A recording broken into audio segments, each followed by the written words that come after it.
Call the meeting to order. Welcome everyone to City of Greenfield Joint Planning Commission City Council meeting, February 11th. Call the meeting to order. Roll call, please. And Mayor White, here. Mayor Pro Tem Rodriguez, Councilmember Ortiz, Councilmember Jones, Here. Councilmember Garcia, Here. Chair Garcia, Here. Vice Chair Urquidez, Commissioner Zavala, Here. Commissioner Gallardo, and Commissioner Mendoza.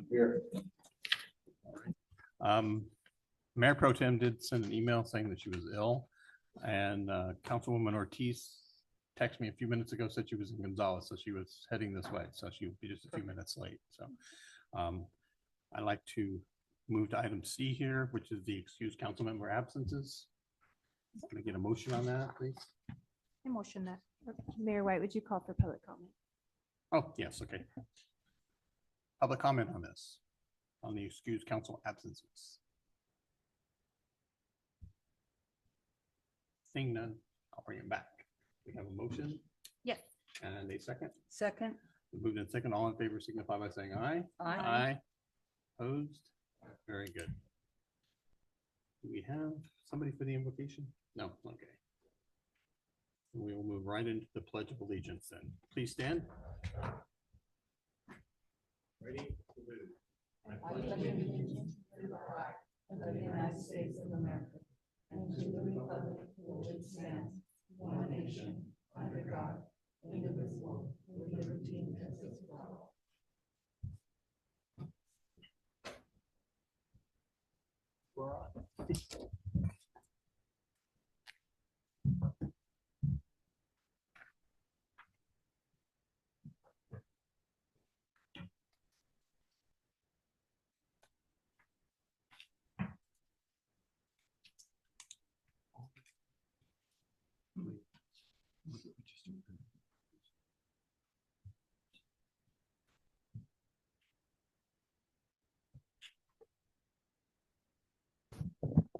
All right. Good evening, Mayor White and City Council and Chair Garcia and Planning Commission.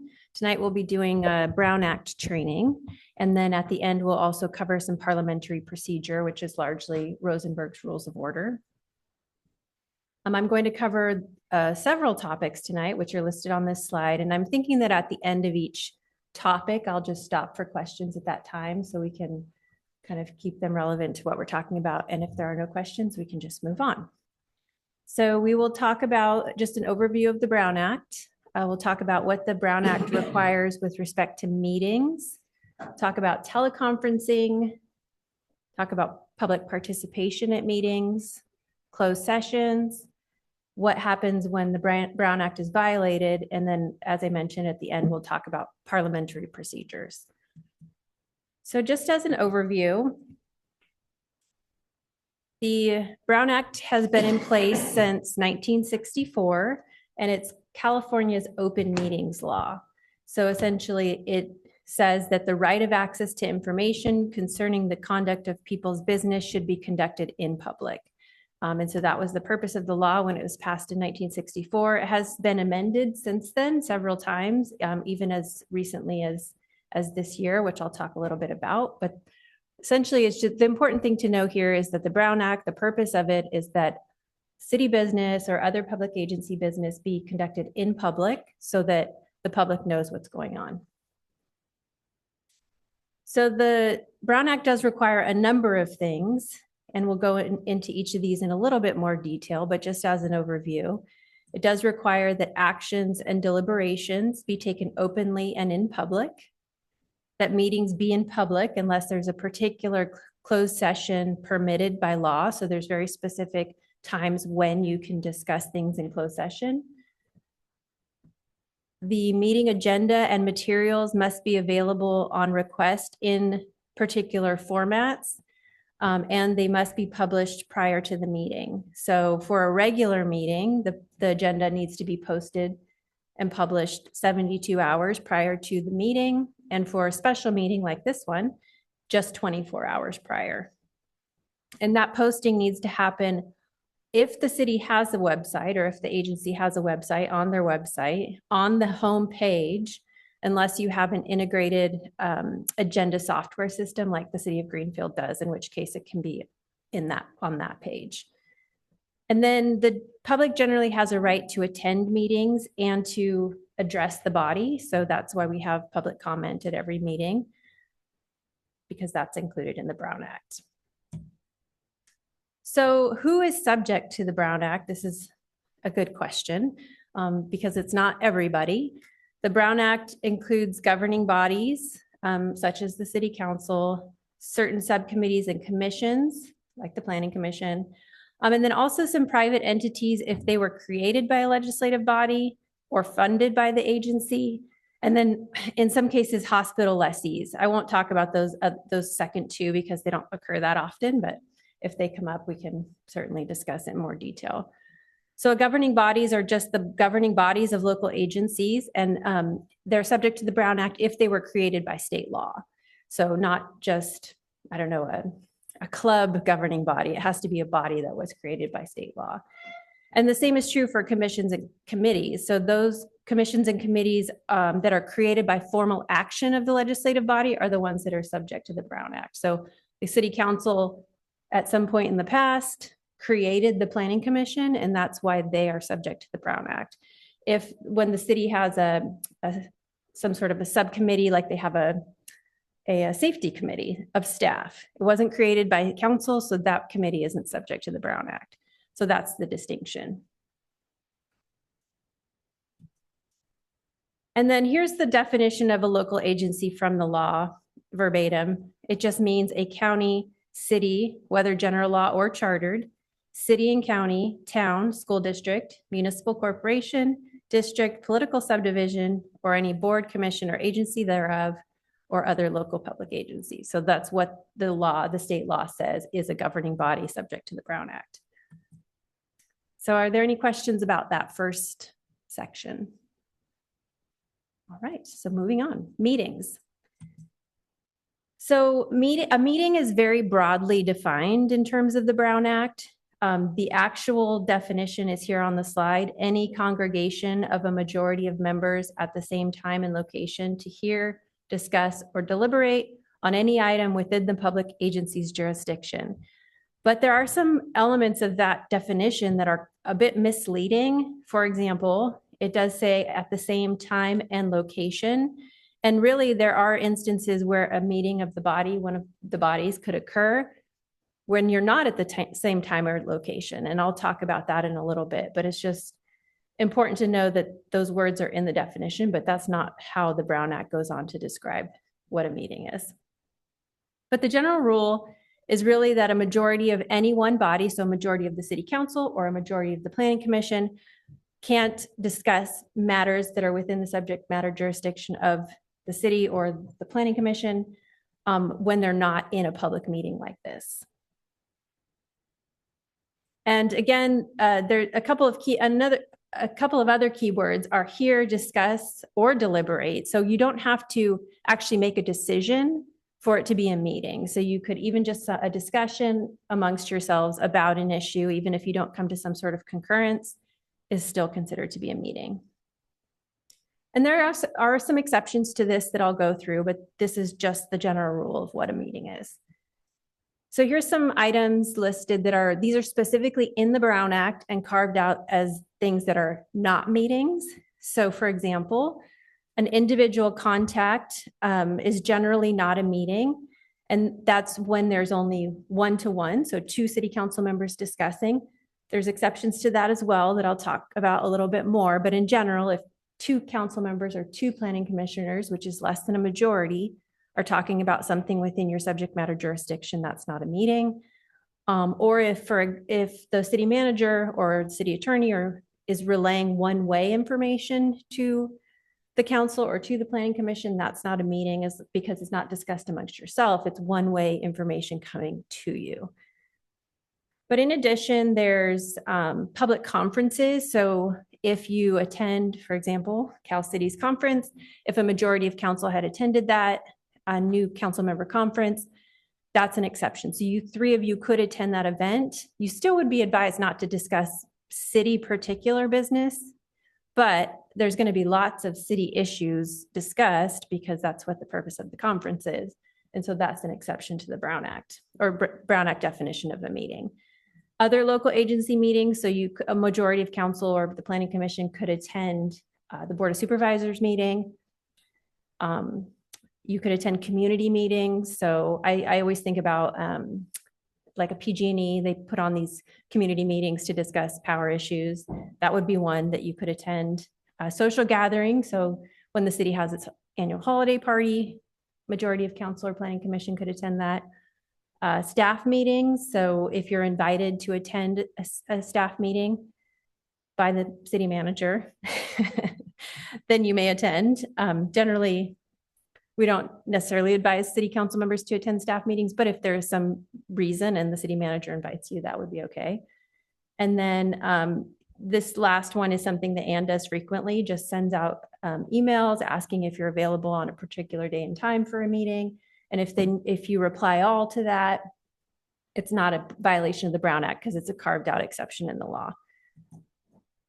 So we did talk about some exceptions to the requirement that you're in the same time or place, or that there's more than two of you in one location. So there's a couple of types of meetings that we call serial meetings or serial communications that can create a meeting when you may not expect it. The first we call chain links and the second hub and spokes. So, but at first, the definition of a serial meeting, and this comes from the Attorney General.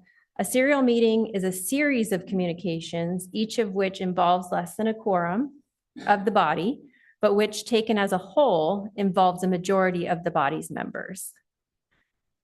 So again, here's the two examples that we use. One is the linear or chain meeting, and the other is the hub and spoke. And you can kind of visually see what it is.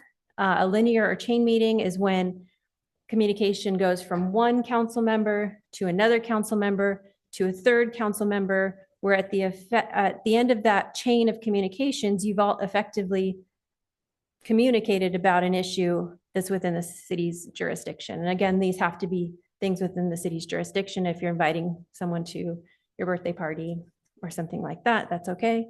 But if it's something to do with city business or something about an upcoming meeting, and you have those serial communications that effectively end up with you all knowing how the other thinks, then that's a violation of the Brown Act.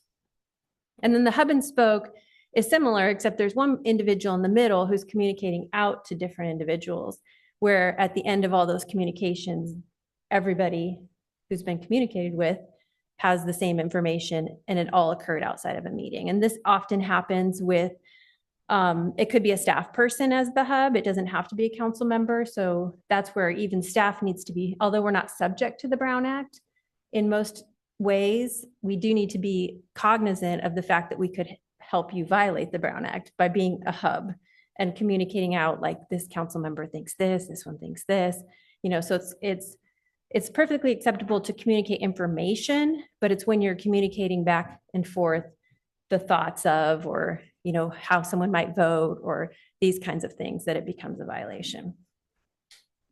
Can I ask a question here? Sure. Yeah. Okay, so I understand that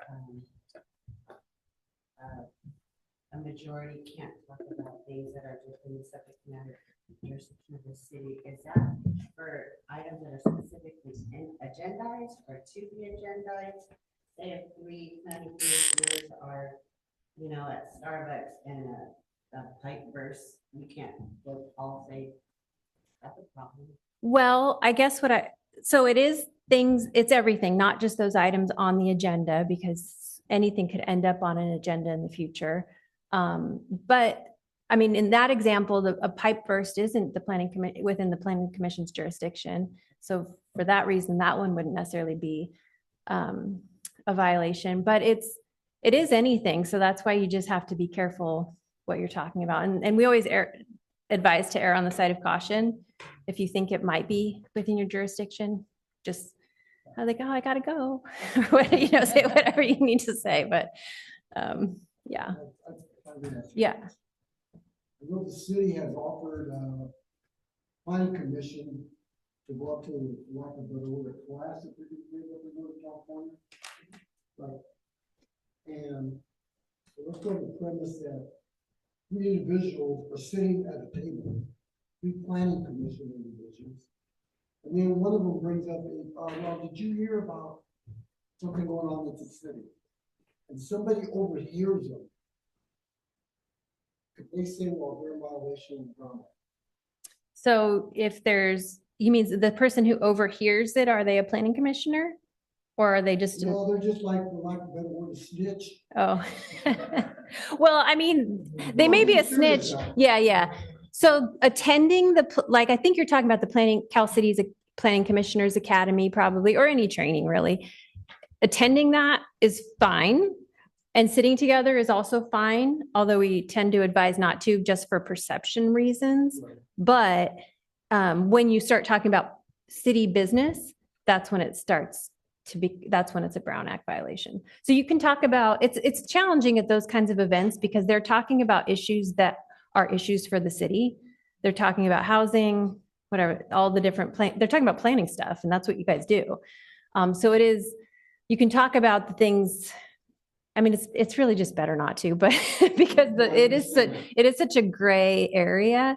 But because the law says you all can attend, because recognizing the fact that those kinds of events are valuable and that you should all be able to attend. Well, Bob and I and this former planning commissioner that isn't with us anymore, we went on a tour of the cannabis place here. There's three of us here. Mhm.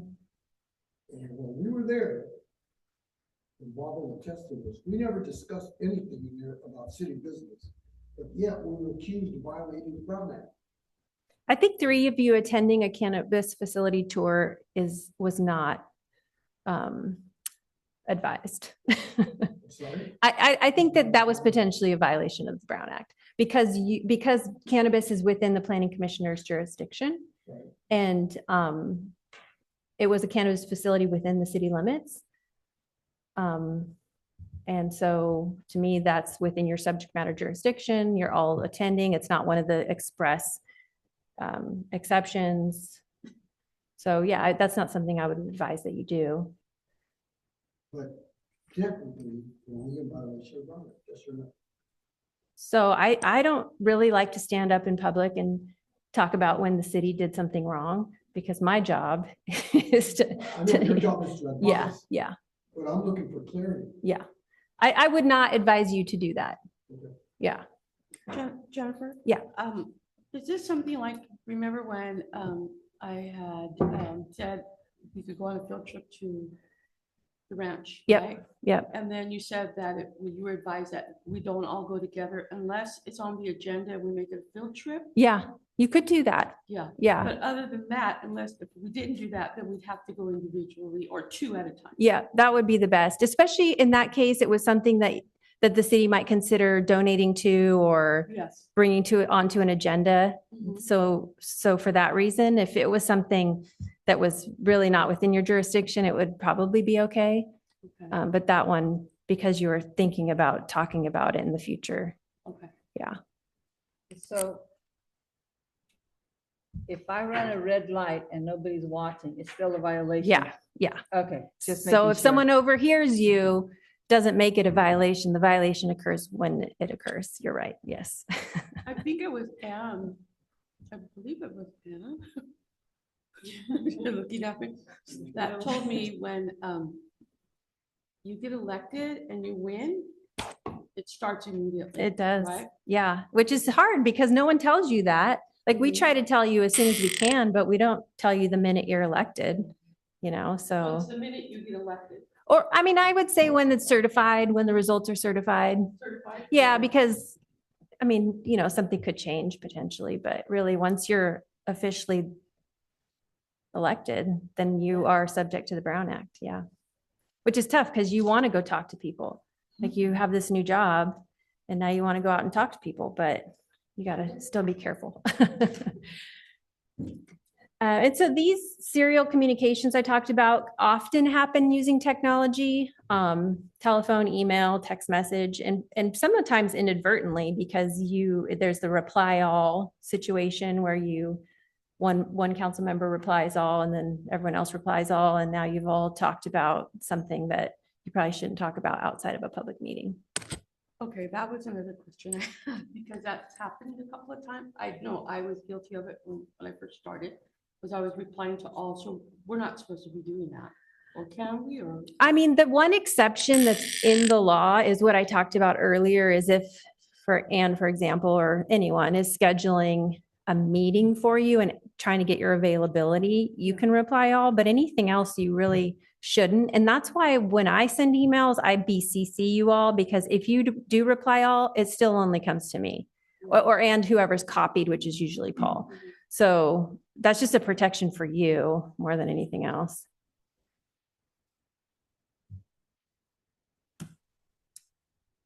So let's talk a little bit about social media. This is actually relatively new law, and as of 2020. And so a bill in 2020, AB 992, was passed that defined discuss among themselves, which if you remember is part of the meeting definition, but they gave it its own definition with respect to social media.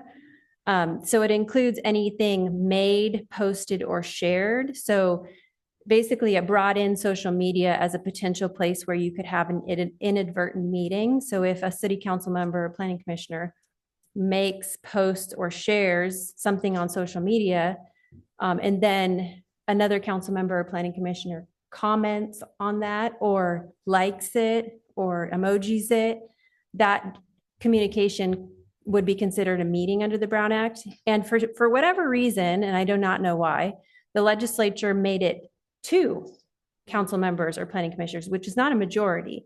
But when it comes to social media, for whatever reason, they decided that even if a planning commissioner posts something and then 1 council member likes it or comments on it, and it's within the subject matter jurisdiction of the body. So again, it doesn't, if it's your picture of your grandchild or something, that doesn't count. But that 2-way communication could potentially be a Brown Act violation.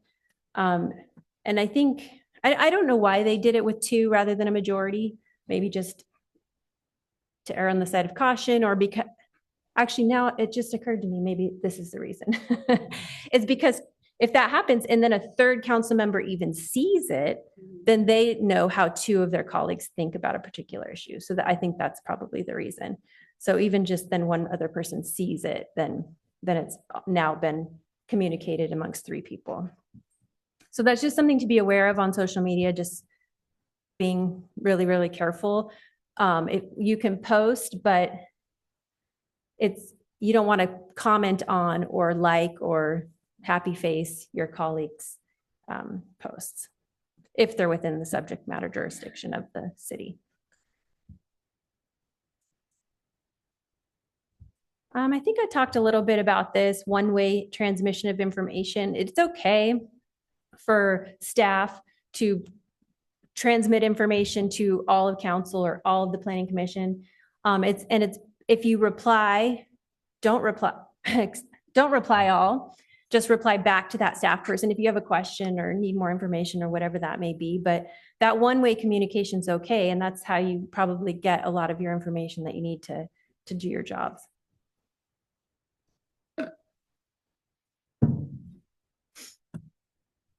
Again, I talked about reply all, but it's just a hidden pitfall that could potentially lead to a violation. And then I did talk also about meetings and the agenda. So the city has adopted Tuesday, the first, second and fourth Tuesday of every month at 6 p.m. as your regular meeting time. So anytime you're going to have a regular meeting, the agenda needs to be posted 72 hours prior to that. Any other meeting would be a special meeting, and the agenda there only needs to be posted 24 hours in advance. And then the agenda does have to, again, be posted within those timeframes, but it also really needs, the purpose of the agenda is to give the public notice of what will be discussed. And so there needs to be adequate descriptions to notify the public what's going to be talked about so that if they have an interest in that topic, they can come to the meeting and make their public comments so that the decision makers can hear what they have to say. And that's really the purpose.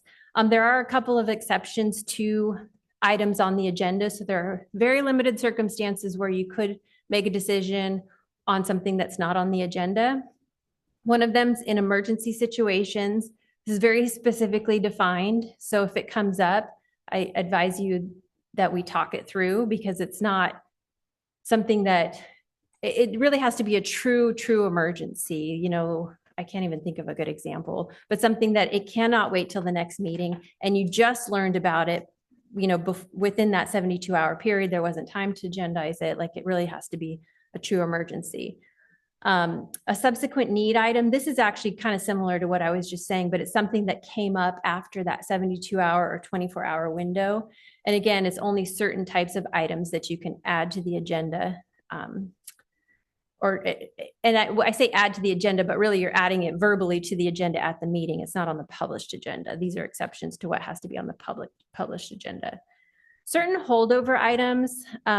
This one I think is a little strange, just because anytime you don't complete an item at one meeting, you have plenty of time to agendize it for the next meeting. So I'm not really sure why it's an exception, unless for maybe if an agency had meetings 3 times a week, then you'd need this type of item. But in general, an agency that has their meetings twice a month or once a month, I don't see a reason why they need this exception.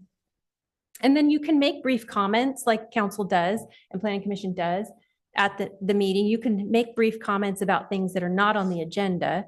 Granted, there is an item on the agenda for council comments or planning commissioner comments, but again, you can't really discuss those items amongst yourself. It's more a one-way communication of something you want to just relay to the public.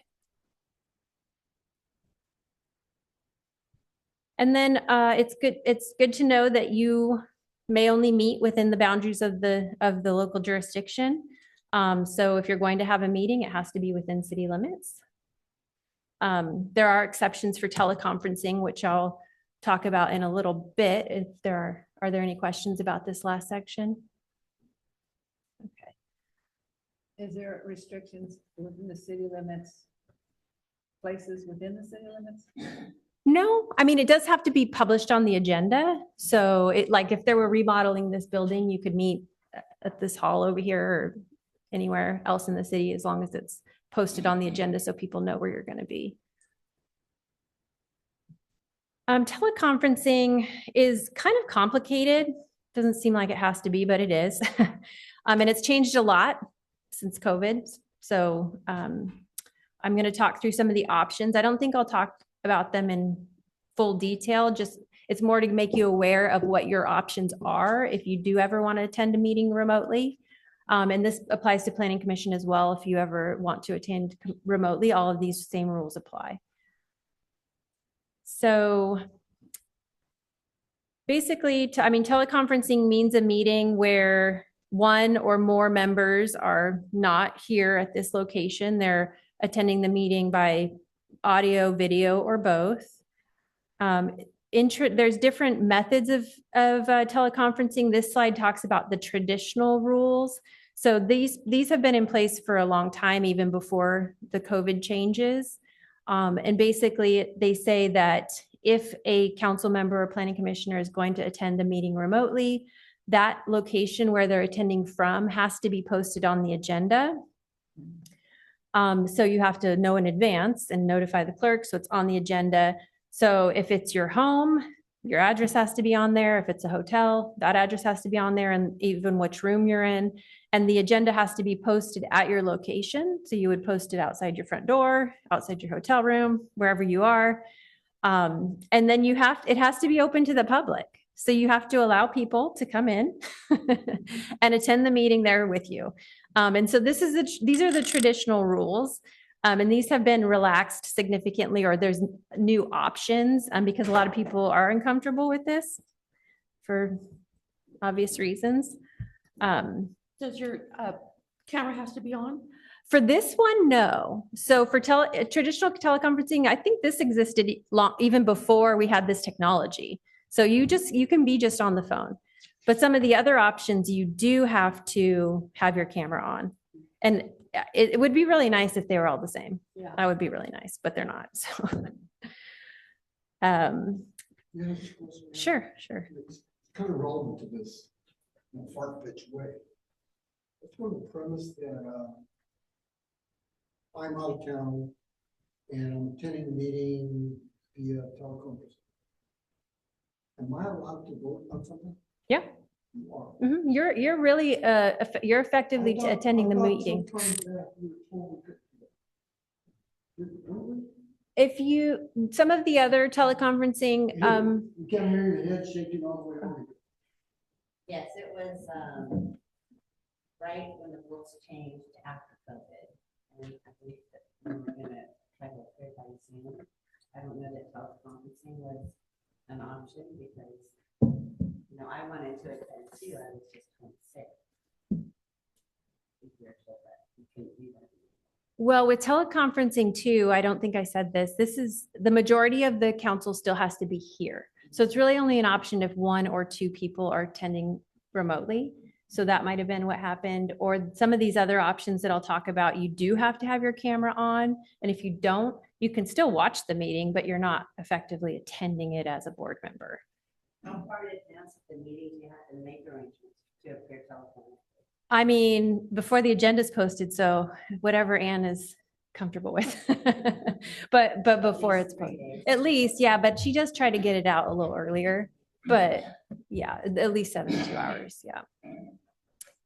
And then there's times You know what, when, I do oh. remember reading, and I don't know if it was, we were going over which bylaws we were going through, but I do remember reading somewhere where it said regarding the voting, that you could not vote if you were in teleconferencing. I don't know if it was for the laws for you or council. I just remember reading somewhere. Yeah. That someone cannot vote. Well, it might be one of the other exceptions that we'll talk, or teleconference options that we'll talk about, because there are also times when there has to be a roll call vote. When you have to be on camera, or have to have two-way communication. So that may, those different If I find scenarios. it, I'll let you know. Okay, yeah, that's good. If there's a proclaimed state of emergency, the whole body can attend remotely, which is what happened in 2020 and beyond. But these rules have kind of changed and morphed since then. But basically the short story of this exception, or this remote attendance option, is that if there's a declared state of an emergency, the entire council or the entire planning commission can attend remotely, and we can have basically a Zoom meeting. But that's only if there's a declared state of emergency. And then these are the relatively new options. There's the just cause option. And this is where basically it's for only specific reasons. So board action requires approval. So if there's a just cause, if someone wants to attend for a just cause reason, it doesn't have to be on the agenda. So it could be something that came up at the last minute, like you're sick or your child is sick, something like this. So it doesn't have to be on the agenda, but at the very beginning of the meeting, there would be a vote by the council to approve that a particular council member could attend remotely, and then they would be allowed to attend remotely. So you have to approve that in terms of, with respect to just this one exception, this just cause exception. And the reasons that you can attend for just cause are childcare, caregiver needs, if you're contagious with something, you have a mental or physical disability, or if you're traveling for official district or state business. So those are the only reasons that you could use this exception. And this one wouldn't require you to post your location on the agenda, post the agenda at your location. So it's a little more private. You don't have to tell everybody where you are. But let's see what else is here. You don't have to make your location open to the public. Yeah. This one also requires that the board attend, the majority of the board be in the physical location. So again, only 1 or 2 commissioners or council members could use this just cause reason at the same time. And then here, we also have the reasons that I just stated listed, but then there's also emergency circumstances, which are some sort of family emergency or actual emergency. And that's a different reason to attend by teleconference and has slightly different rules than just cause, just to make things a little bit confusing. That one doesn't require a vote. So that's one thing that's different. You have to make a request. Just looking to see what of this is important to know. I guess, and then the last thing to know, which it doesn't look like I have a slide for, is that there are limits to the number of times that you can use these remote attendance teleconference. You can do as many times as you want, but it is very restrictive. But the just cause and emergency circumstances, you can only use a certain number of times per year. And then the number's escaping me because it just changed, but it's somewhere around like 2 or 3 times per year can you use that. And then emergency circumstances, if there's an emergency circumstance, you can meet remotely as long as that emergency exists. I have a slide here about a recent Attorney General opinion. It's kind of related. It's also kind of confusing, but essentially recently the Attorney General opined on whether or not a council member or planning commissioner can attend meetings remotely as a reasonable accommodation for a disability. And they said yes. The Attorney General said yes, planning commission or governing bodies can attend meetings remotely as a reasonable accommodation for a disability, which means they can attend that way all the time. Unfortunately, they didn't reconcile that with the rules of the Brown Act. So it's like basically this opinion kind of conflicts with the Brown Act. So we haven't really seen it play out, but it's just something to be aware of. If ever you had a circumstance where you thought you could not attend in person for an extended period of time, this is something we could probably talk about.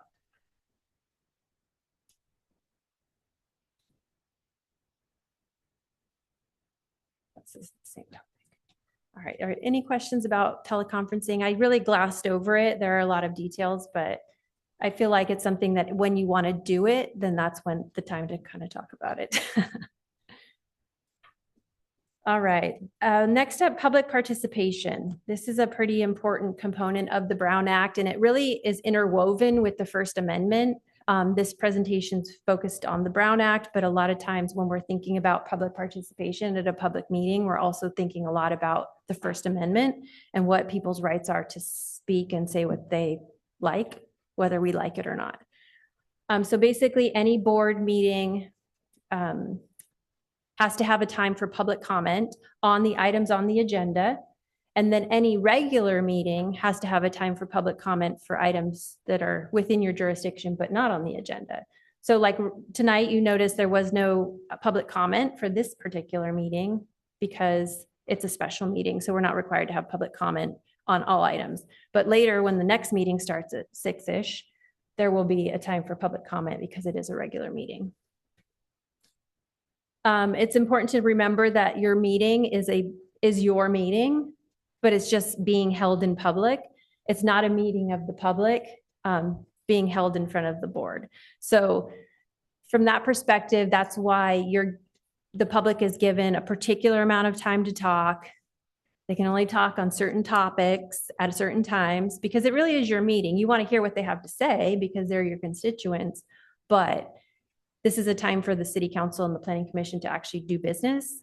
And so any kind of public participation that interrupts that business is outside what's allowed under the Brown Act. So again, I talked about public comment. It's important to know that people are allowed to record and take pictures. So if someone's up here, recording with their phone, you have to allow it as long as they're not disrupting the meeting or getting in someone else's way and disturbing their ability to listen to the meeting. But if someone wants to photograph or record, they're allowed to do that. And I talked a little bit about disruptions, and this is where we have to be really cognizant of the difference between someone's freedom of speech, but also they're not allowed to interrupt the meeting. So one example is people might shout from the audience, And although they have the freedom to speak, they don't have a freedom to speak at that time or from that place. They need to speak from here during public comment. And so those are the distinctions you want to start thinking about, is what's the difference between what they're saying and what they're doing. For the most part, people can say almost anything they want, but they can't do it in a way that disrupts the meeting or is at the wrong time and place. And how does someone give attention to that? I mean, the chair can say, sir, ma'am, whoever, please hold your comments until public comment, or, no shouting from the audience. I mean, they can address it directly. I mean, that's really the best way to do it. Or you were given an opportunity to speak during public comment, like acknowledge that they had a time and place and this isn't it. So if, somebody becomes disruptive back here Mhm. and Mayor White calls point of order, can they actually escort the person out? So point of order. I'm sorry, if he continues to be disruptive, can it be removed? Yeah, so we advise first you give a warning, and then you take a break, meaning the council stops the meeting, has a snack, does whatever, takes a break, and that usually calms that particular person, or if it's more than one person. But ultimately, yes, if someone's being so disruptive that you can't conduct your business, they can be asked to leave.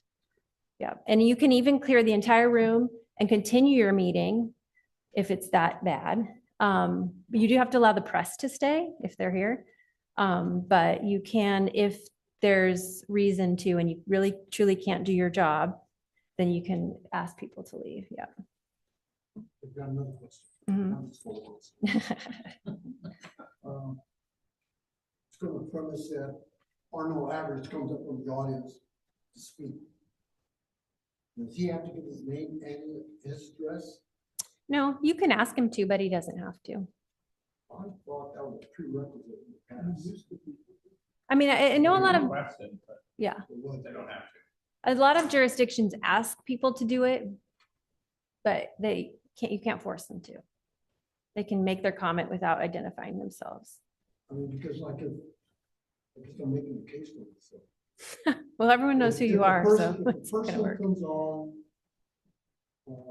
telephone, on teleconference. Yeah, And they're being very abusive, saying a lot of negative things about oil.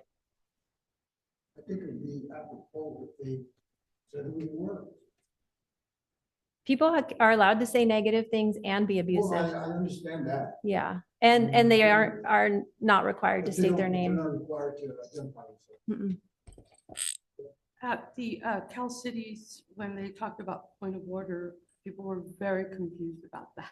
They thought that it was so you can silence somebody in the, in attendance, and they were quite shocked when they found out that it's Yeah, for the council. yeah. For the people out there.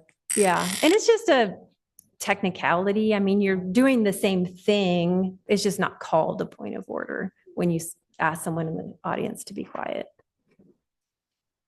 Can you go over gavel usage? So, I mean, it's there, and I think like if the audience is going crazy, you can ring the gavel to call to order.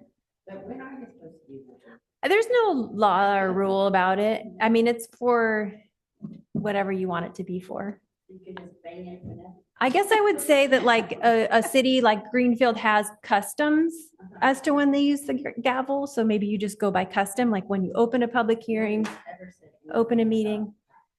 Yeah, there's no like law or rule. If you didn't have a gavel, that would be okay. But I mean, I think the mayor uses it just right. But yeah, you could bang it maybe that's what it's really for, honestly. Well, I've been to a meeting where a council member broke it to call the meeting to order. Oh, no. He took it from the mayor and. Wow. That's Oh, That's way over there, that's so. crazy. In Yeah. regards to public comment, so say someone comes up to, makes a public comment, can council respond Yeah, I mean, they shouldn't. And the reason is because when you start to, a couple of reasons. One, they have 3 minutes. So if you start talking to them, you're taking some of their 3 minutes. That's one reason. Another reason is it starts to engage in a conversation where a lot of times when the person's making a public comment, it's not on the agenda. They're talking about something. The thing that came to mind was the witch ride, because I just think that's so fun. So it's like, I'm talking about the witch ride and that's not on the agenda. But if you start talking about it, oh, the city wants to sponsor it, like it could just start becoming a conversation of something that's not on the agenda. I mean, sometimes like you've seen it where a small thing is fine. Like, oh, go give the clerk your name and address so we can follow up. I mean, some of these things are perfectly acceptable. It's just when it starts to become like a dialogue that it's not a good idea. Maybe saying it at times when we are, making a public comment in regards to something on the agenda where I have the opportunity or whoever has the opportunity to make a public comment, then time's up and then council responds and then we don't have a chance to kind of, say, Yeah. respond or whatever. I think that's a little discouraging as a public comment for council to respond back to the audience. And I guess it's just going back to the idea that this is their meeting and they're here to listen to you, but it's not for a time for you to be involved in their decision-making. It's more, I'm just saying you, but I mean the public commenter. It's a time for them to make their decisions considering what they heard, but not really for the public to be involved in the decisions, if that makes sense. And if you ever, I mean, I always tell people, this is not the only place where the community can voice their concerns or get information. I mean, sometimes it's actually way better to just go to staff for the public, at least, because community development director is going to have really the most detailed and best information about projects. So sometimes this isn't even the best place to get what you need.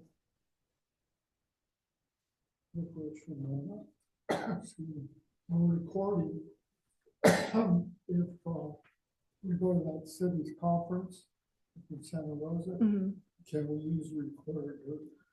That is up to them because that's not a public meeting. So they might have rules about whether or not you can record. You should just ask the people who are running the conference.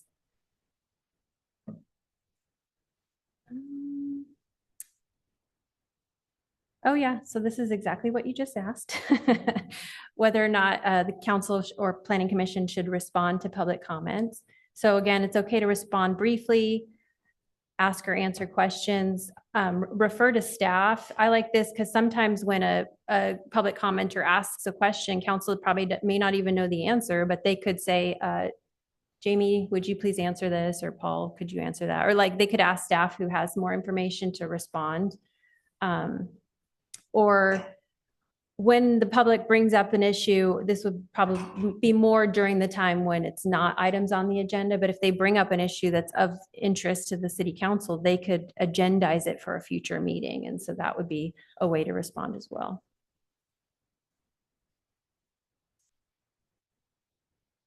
This is important to know, but something that's would largely be handled by the city clerk. But if there's materials handed out during the meeting or something that's sent to council or staff that's related to the agenda before the meeting, but after the agenda is posted, that all needs to become a part of the meeting record. So, there's times when someone will be here and they hand you something. So any materials essentially that are part of the meeting become part of the meeting's record.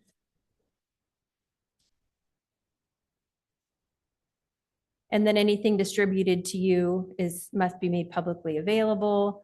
And that can happen after the meeting though. So if someone again hands you a flyer, that could become part of the meeting minutes or record. And so it would be by virtue of being in that record available to the public. This is kind of the same thing. This is more than I usually discuss meeting materials.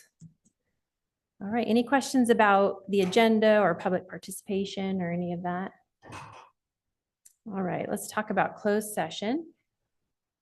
So again, all meetings must be in public, open to the public, except for very specific exceptions. So you've seen it. There are items on the agenda that are closed session items where the city council goes into another room where the public's not invited. And it's something they can converse privately. And there's specific items in the law that you can do that for and nothing else. So some examples here, these are the ones that are most likely to come up for a city, are real property transactions. So if the city wants to purchase a piece of property or sell a piece of property, but they don't want the person that they're negotiating with to know their negotiating tactics or what their maximum price is because they're still negotiating that transaction, that's something that can be talked about in closed session. But they can only talk about price and terms. You can't start talking about, I don't know, I can't even think of an example, but something related to the property that's not related to the price and terms of the deal.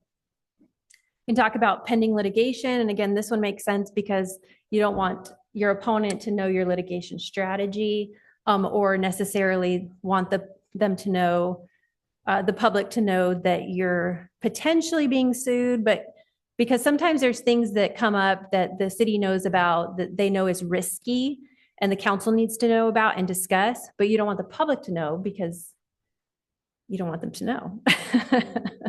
And so that's something you can talk about in closed session. There's certain personnel issues because they're private to that employee that can be talked about in closed session. Not all of them, but some. Labor negotiations, it's the same thing. You don't want the other party, which in this case is the labor unions, the city labor unions, to know what council authorized as a maximum raise or whatever other terms they've discussed with the negotiator, which is usually the city manager. So you can talk about those in closed session. Certain public safety items, this is very limited and it has a very specific definition. But again, it's things that if you talk about it in open session could cause more risk to the city. And then the last one here is cybersecurity. This was just recently added. And it's for kind of the same reason as the other things. There are certain cybersecurity tools or issues that the city might want to discuss, but don't want to advertise to the world of hackers or people who might take advantage. And then the other thing, before I talk about this, it is important to know, and this is sometimes a little bit hard to grasp, but all of those things you talk about in closed session do ultimately at some point come out into public. So for example, if you're negotiating a purchase of a piece of real property, at some point in the future, the city council will approve the purchase and sale agreement in open session. If you're doing labor negotiations, at some point in the future, you will approve an MOU with a labor union. So everything you discuss at some time sunshines and becomes a public item. Now, you won't necessarily at the public meeting say, we talked about this in closed session on February 12th, because everything you talked about in there is still private, it's still confidential, but it's just important to know that everything you discuss in there ultimately at some time sunshines. And then here, this is a point about confidentiality. It is a violation of the Brown Act to publicly disclose anything discussed in closed session. There are consequences, one of which is the court may require you to record your closed sessions just to be kept in case there's an accusation that someone leaked that information. There's a recording that would disclose, who said what, and it would be evidence of someone having disclosed something, if that makes sense. And also that recording of closed session is used if there's an allegation or actually an actual violation of a city council or another body discussing items in closed session that are not on that list. So things you're not supposed to talk about.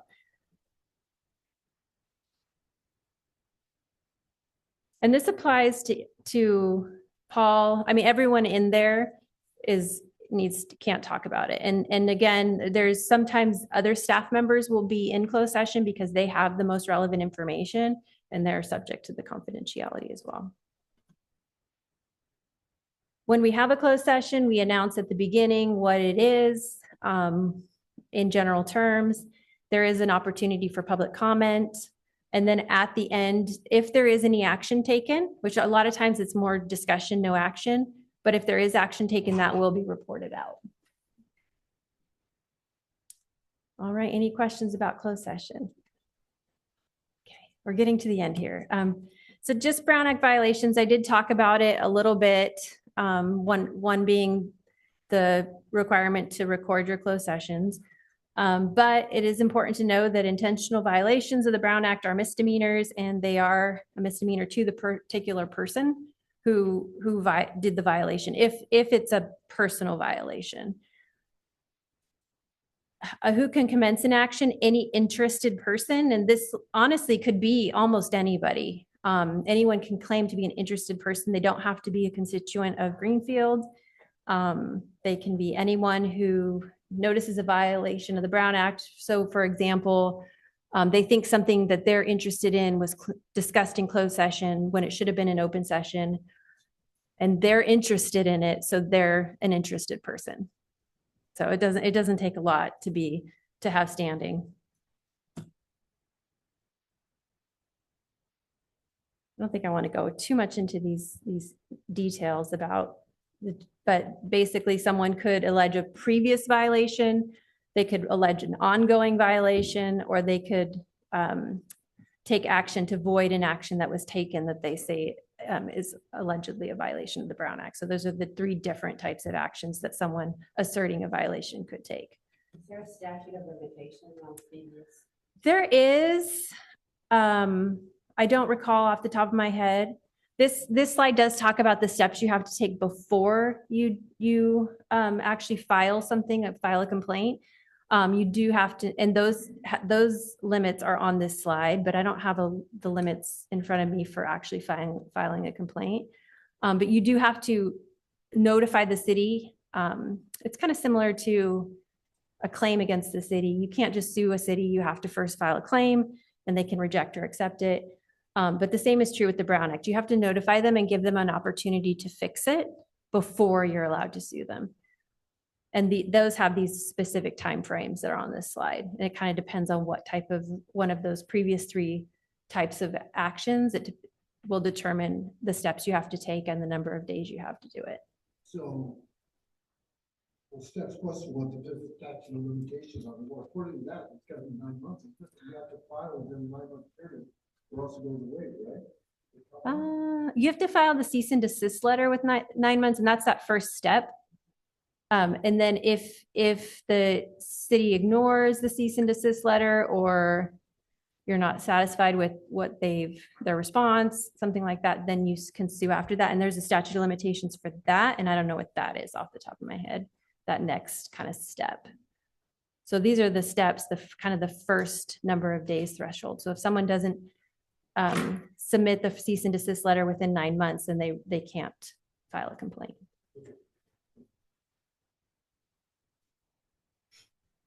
And then there's the penalties for violating the Brown Act could be nullification of an action taken in violation of the Brown Act. Again, a court order to record your closed sessions, an investigation by the grand jury. And then the court may award costs and attorney's fees to the plaintiff. So if they win, the city will likely have to pay their attorney's fees. And there could potentially be criminal penalties. Any questions about that? All right, so our last section is parliamentary procedures. And this is based upon Rosenberg's Rules of Order, which the City Council has adopted. But in short, these are outside of state law. So the Brown Act we talked about was state law. Rosenberg's Rules of Order, which are the parliamentary procedures that the City Council has adopted for itself, are rules you've adopted for yourself. So this is how you've decided you want to run your meetings. And essentially that's what these parliamentary procedures are. They're the procedure for running an effective, efficient meeting. Again, you've chosen Rosenberg's rules. There's other options. Rosenberg's rules is my preferred because it's the shortest and kind of easiest to follow. But the purpose of those rules is just to establish order, to make it clear how a meeting is run. Hopefully they're user-friendly. And then they're also intended to enforce the rule of the majority. So make sure that everyone has an equal voice in decision-making, with a chair running the meeting, but with everyone having an equal voice in the actual decisions. And this is the general format of an agenda item discussion. It doesn't feel this long when it happens, but basically the item is announced. There's a report from staff generally on the item. Council can seek clarification or ask questions, open it to public comment. After public comment, and this isn't exactly the way that this board does things, but that's okay. They invite a motion and then a second on the motion, and then discussion and debate on the motion. Where here, typically you discuss the item and then make a motion in a second, and that's okay. This is just kind of what Rosenberg's rules advise that you do, but I think the fact that you do it the same every single time makes that your procedure.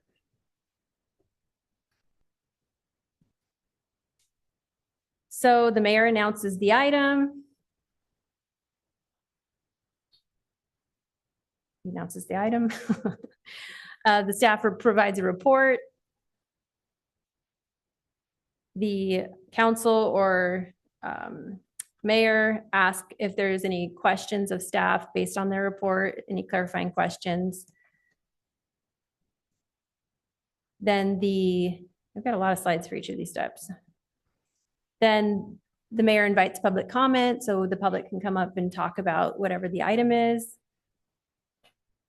And again, we talked a lot about what the protocols are of public comment, so I won't get into that again. But again, it's governed by the Brown Act and also by the First Amendment. You invite a motion. So a couple things about motions. Generally, in the staff report, there is a recommendation if it's an item that you're making a decision on. And sometimes there's even a recommended motion that you could read if you wanted to. It's my opinion, and this is the way the city council does things generally, is that if you're adopting the recommendation, something as simple as so moved, move to adopt, something like that is sufficient. If you want to do something different from what's in the recommendation, you do need to be very clear about what that is, because this is going to be the official decision and it's going to be in the record. And there's been many circumstances, not here, we've had to go back and go like, what did they do? Because it's like someone makes a motion and then amends it, and it's just not clear. So if you're not adopting what's specifically recommended in the staff report, it's advisable to make it very clear what it is you're moving, and then the second, and then the vote. And then the other time when something like so moved or move to adopt isn't adequate is when you're adopting or an ordinance. This doesn't come up very often, but the law does require that when you adopt an ordinance, that the title be read.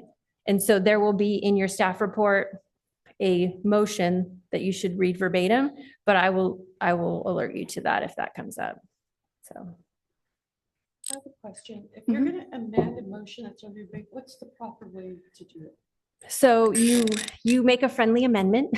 You amend the motion essentially, so you can move to amend the motion. And so the way it works, and then there will be multiple motions on the table. So if someone makes a motion to paint City Hall red, and you're like, well, I'd like to amend the motion to paint City Hall green. Now there's two motions on the table, one to paint it red, one to paint it green. So we take action on the last one made first. So mayor would say, is there a second to paint City Hall green?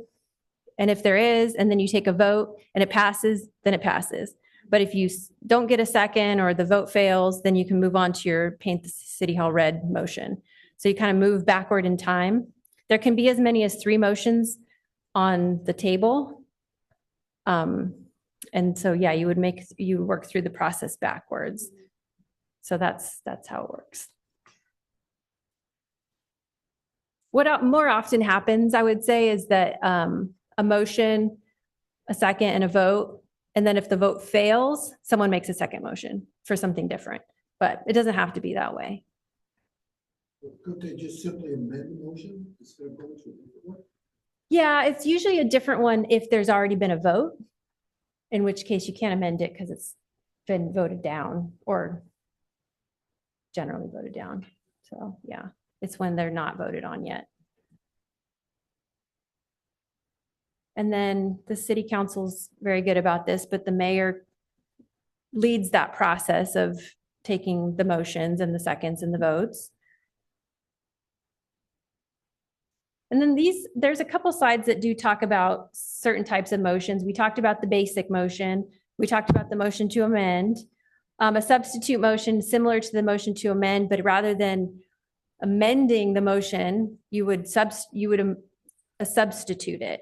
In which case that it's in itself requires a vote.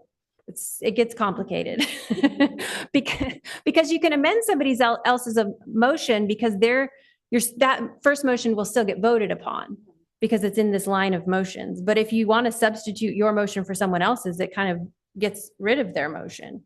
So you have to vote to do that, which sometimes works because the person who made the first motion thinks, yeah, I do like that one better. So it's these interesting situations that can come up.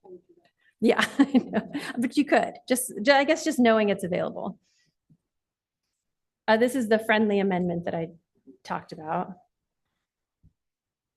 A motion to reconsider is a bit complicated, but it's just, I think the most important things to know are that if you do make there's a certain idea of finality in your decision. So when you make a decision, it's final, but someone who was on the side of voting for whatever was approved can move to reconsider that. So I don't know, like say 3 of you vote for City Hall to be painted green, and then one of you who voted for it thinks, oh man, I sure wish it was going to be red. You could move in the same meeting, it has to be at the same meeting, to reconsider that previous motion and do it over. But you have to then, of course, vote to whether or not you're going to do that. But you need a motion for that motion. to get rid of that one. Yeah. That's probably why these things don't happen that often, because it takes a lot of, I don't know. And it's only made by the person who disagrees, No. wants a change of heart. Yeah, one of the 3 who voted for it have to have a change of heart. Yes. Yep. And then probably have to convince their colleagues to have a change of heart. Well, I guess they could move back to I don't know how it would play out. It would take a lot of people changing their minds. So we'll keep it green. Yeah. And then some other types of motions, in Rosenberg's Rules of Order, a point of privilege. And this is something for like listed on the slide, you can't hear, or the temperatures. It's something more about your comfort or the environment as opposed to what's going on in the meeting. I don't really know in what circumstances you would really use this. Point of order is and this is when one council member or planning commissioner has a problem with what one of their colleagues has said. Perhaps they think they're off topic or out of line, or they can call a point of order, and then the mayor rules on the point of order. So it's his decision as to whether or not the person was off topic, out of line, or whatever it is. I don't think I'll go through the others. We talked about seconding the motion. Okay. Make sure everyone understands the motion. That really is only relevant if it's one of these circumstances where you're not adopting exactly what's in the agenda. So it's important that sometimes I'll repeat it if it's, I don't know that if I've done that here or not, but if it's complicated, sometimes I'll say, did you mean? And just kind of like either summarize it, clarify it. Yeah, just to make sure everyone knows what they're voting for.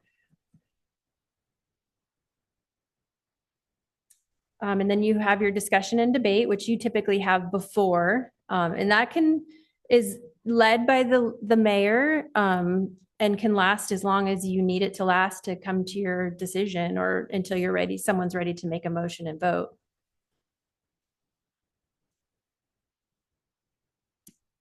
These are some certain motions that are not debatable. They're just made and then voted upon.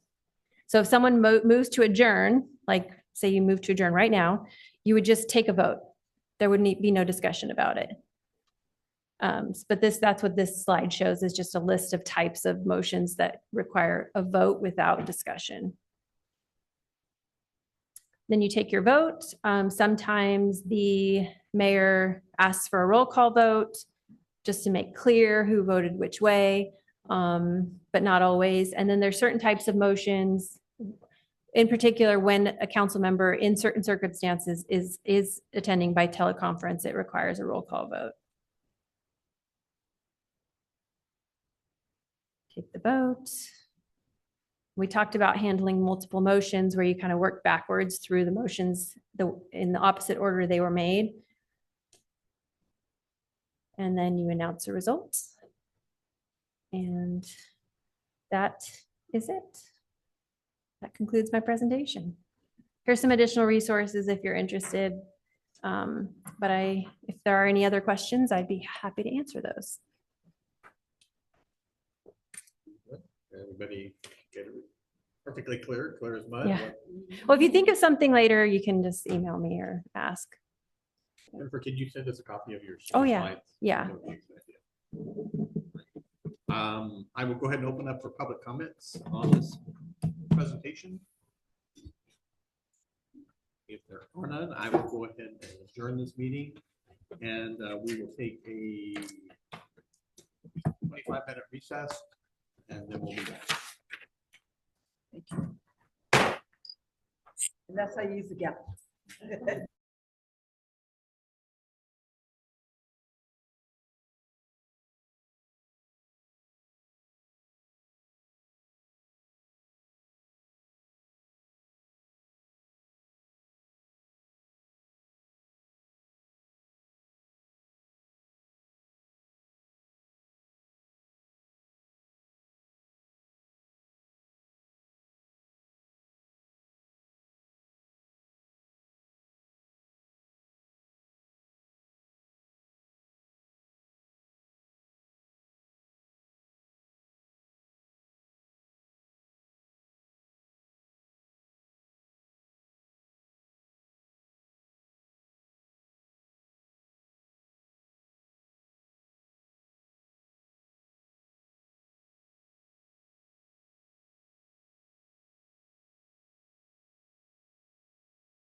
Yeah, I found my mailbox.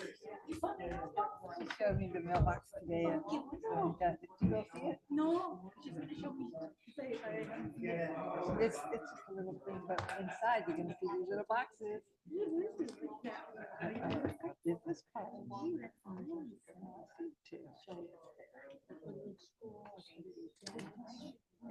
You're open. There we go. Two boxes. Look at that. You can distribute it.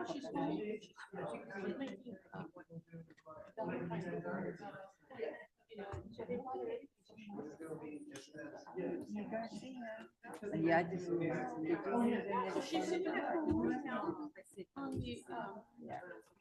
I get enough. I get enough stamps. I got more since we went to Sacramento. I think it was so much. I think it was because I used the Wi-Fi. Yeah. Because all of a sudden it's like that's like disconnected the second night there. The second night it's like getting all these externalities. So yeah.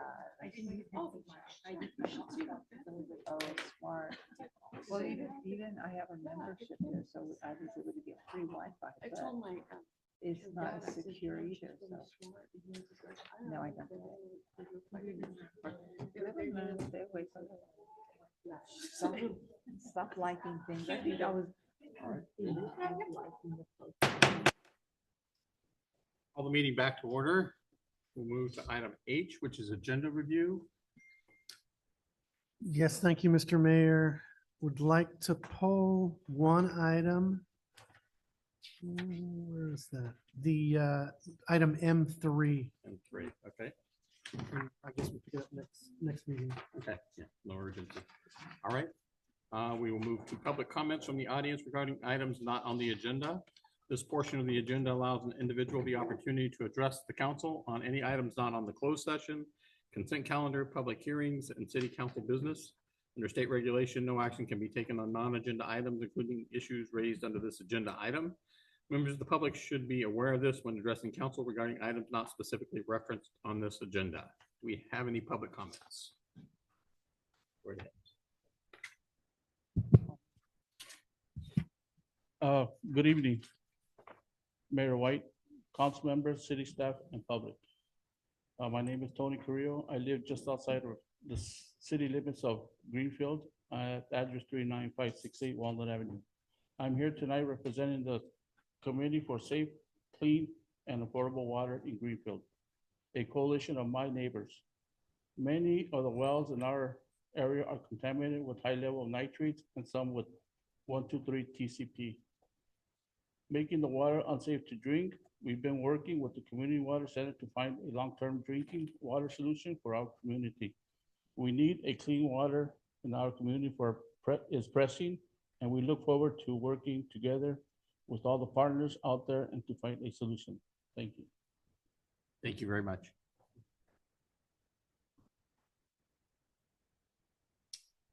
Hi, good evening. My name is Pedro Enriquez, and I'm a community solutions advocate with Community Water Center. And we're based out of Watsonville. So Community Water Center has been working alongside community members such as Tony Carrillo, who rely on domestic wells for their drinking water, more specifically along Walnut Avenue, Pine Avenue, 12th, 13th, and 14th Street. So many domestic wells in the area are contaminated with unsafe levels of nitrates and/or 123 TCP. So we recently completed a draft feasibility study with GHD Inc. engineers that recommends a potential solution to the critical need for safe water in this community. So this work has been funded by the State Water Resource Control Board SAFER program. So we shared this feasibility study initially during the March 12th, 2024 City Council meeting. And I'm here today to continue to keep the council informed and up to date. So on January 28th, 2025, We shared the new report with the city staff, Monterey County LAFCO, County Supervisor Lopez, and the Department of Water Resource. So we look forward to sharing more details on this report with this council in the coming months, potentially in an informational item, after getting feedback first from the community, your city staff, and other project partners. So we look forward to working together to understand how to support working towards clean and safe drinking water for households in this area. Thank you for your time. Thank you. Anyone else?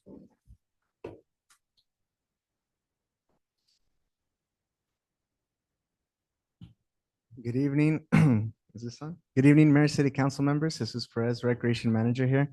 I wanted to take the time to invite the community to our community work, our community meeting regarding the new community center and park project that we have that we are working on right now currently. That's going to be located on the corner of 12th and Apple. This meeting will take place at the Arroyo Seco Academy cafeteria, and it will be next Tuesday, February 18th. We'll have a presentation from 5:30 to 6:30 p.m. And then Q&A from 6:30 to 7 p.m. Refreshments and snacks will be provided. So we want the community to go out there. We'd love to see the council members out there if you all can make it. And we're excited to share all the updates regarding this wonderful project that's coming to our city. So thank you all.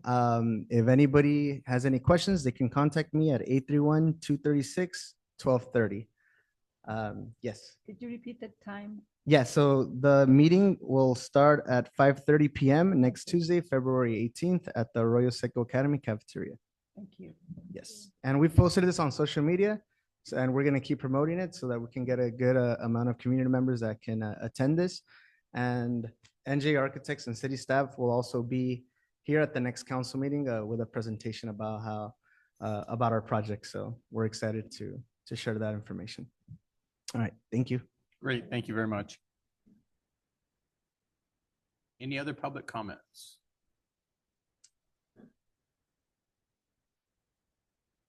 Seeing none, I'll bring it back to council for comments from city council. Councilwoman Jones? Yes. So yesterday I was at the Salinas Valley Solid Waste Authority. That was my first meeting with them on one-on-one. They do a lot of work. So I'm looking forward to working with them.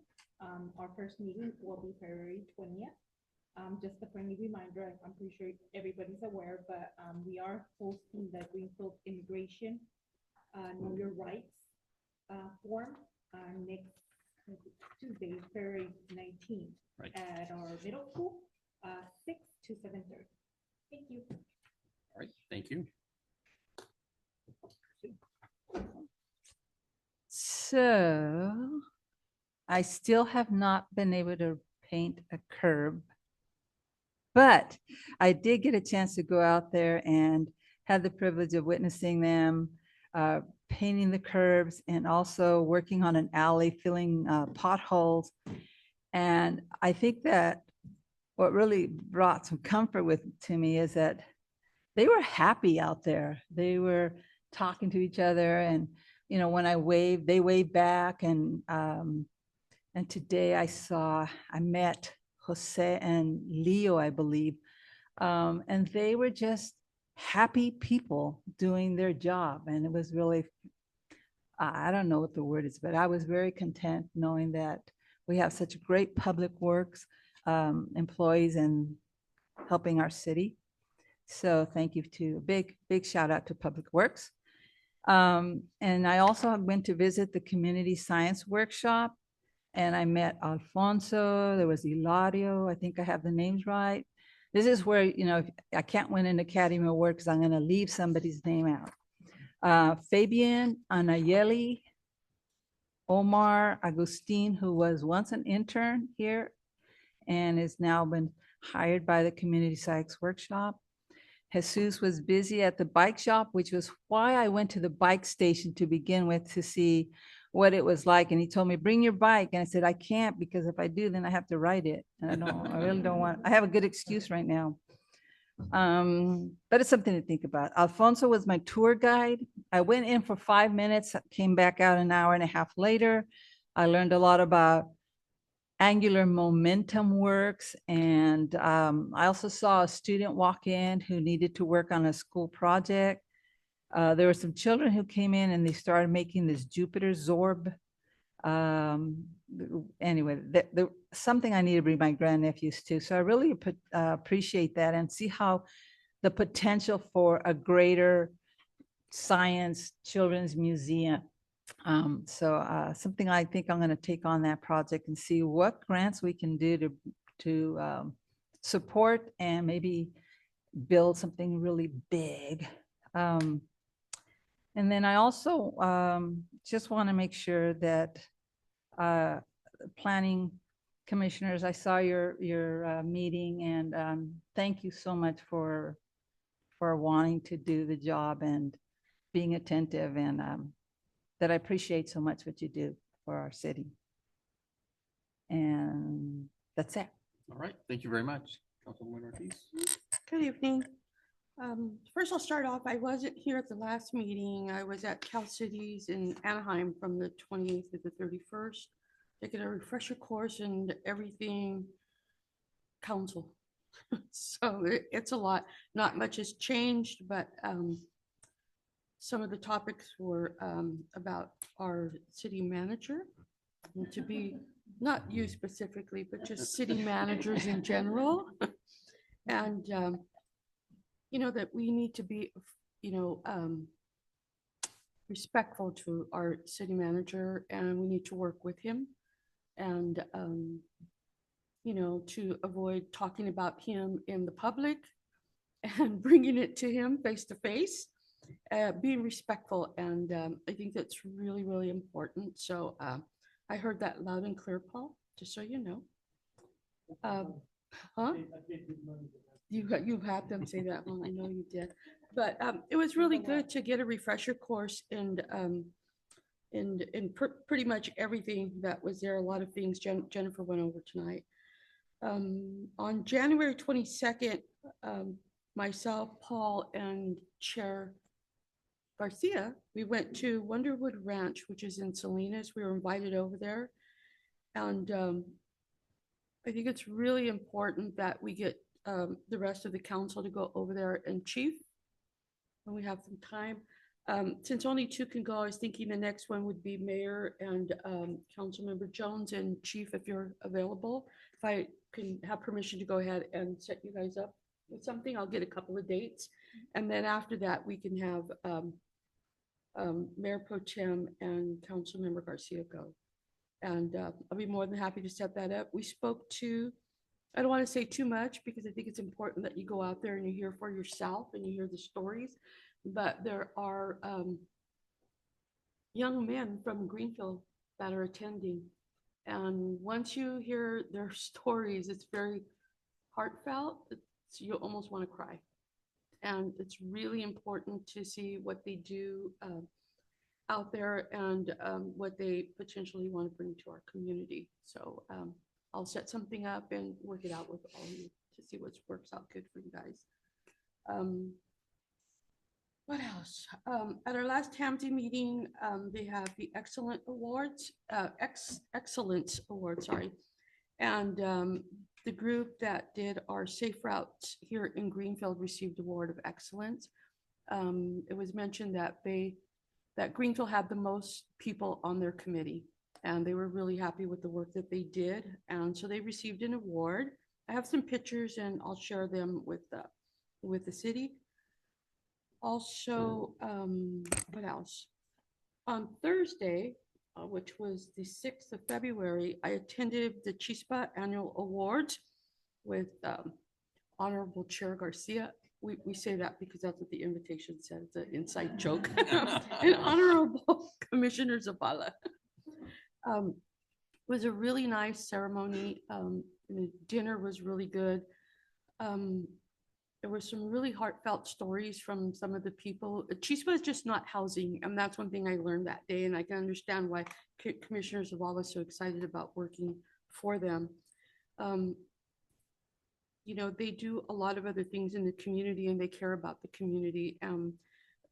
There were some few people there that received scholarships. And one of them was actually from Greenfield. I can't remember her first name, but I know her last name is De Jesus. And she's going to college, really nice young woman. And some of the, one of the residents that lives at Chispa is also working for Chispa. And I have to tell you something, they have the youngest board members I've ever seen. The people that they have coming on board are young, they're smart, and they care about their community. And I think we're really privileged to have them here in Greenfield. So that was something that was really awesome to see that. Couple of things I did want to talk about was that I seen that we had a new pharmacy in town. I didn't even know we were getting a new pharmacy. Where? That's at the end of town. It's next to Subway. the Subway. And there's big signs that says pharmacy and you get prescriptions. I thought, Wow. I thought people would have to go through a little bit more to be able to do that. Just all of a sudden there was, I don't know what's going on there. I was gonna go in, but I didn't have time, but it's a pharmacy. That's what it says. It says prescriptions and drugs and everything. I don't know. Maybe somebody can check into that, please. Okay, yeah. Let's see what else. I've seen that on March 5th, they're having a bike riding program and, okay, I want to do that, but the last time I rode a bike was for the witch ride and my friends were worried for my life. I'm not sure. I think I'm gonna try it. I'm gonna dust off my bike and I'm gonna go try it. Next month, we have our meeting. We will be having our first meeting for our Thanksgiving, A Day of Thanks 2025. We're gonna do things a little bit differently this year. We're actually gonna have a board. And then after that, we'll start inviting people in. We've got a lot of plans. Aaron Chavez, he's not an intern here anymore, but he's agreed to go ahead and stay on board with me along with Jose Chavez. And so we're really looking forward to bringing that back to the community. People are talking about feeding more people this year. Or, I don't know. So we only hit 700, so I don't know how much more we can do, but it's okay. I'm looking forward to Easter in the park. I'd like to talk to you about that. You know, when I get some time, I'll give you a call and go over there. And I'm really excited that you're going to be doing that again this year. Can you include me on that? Yeah.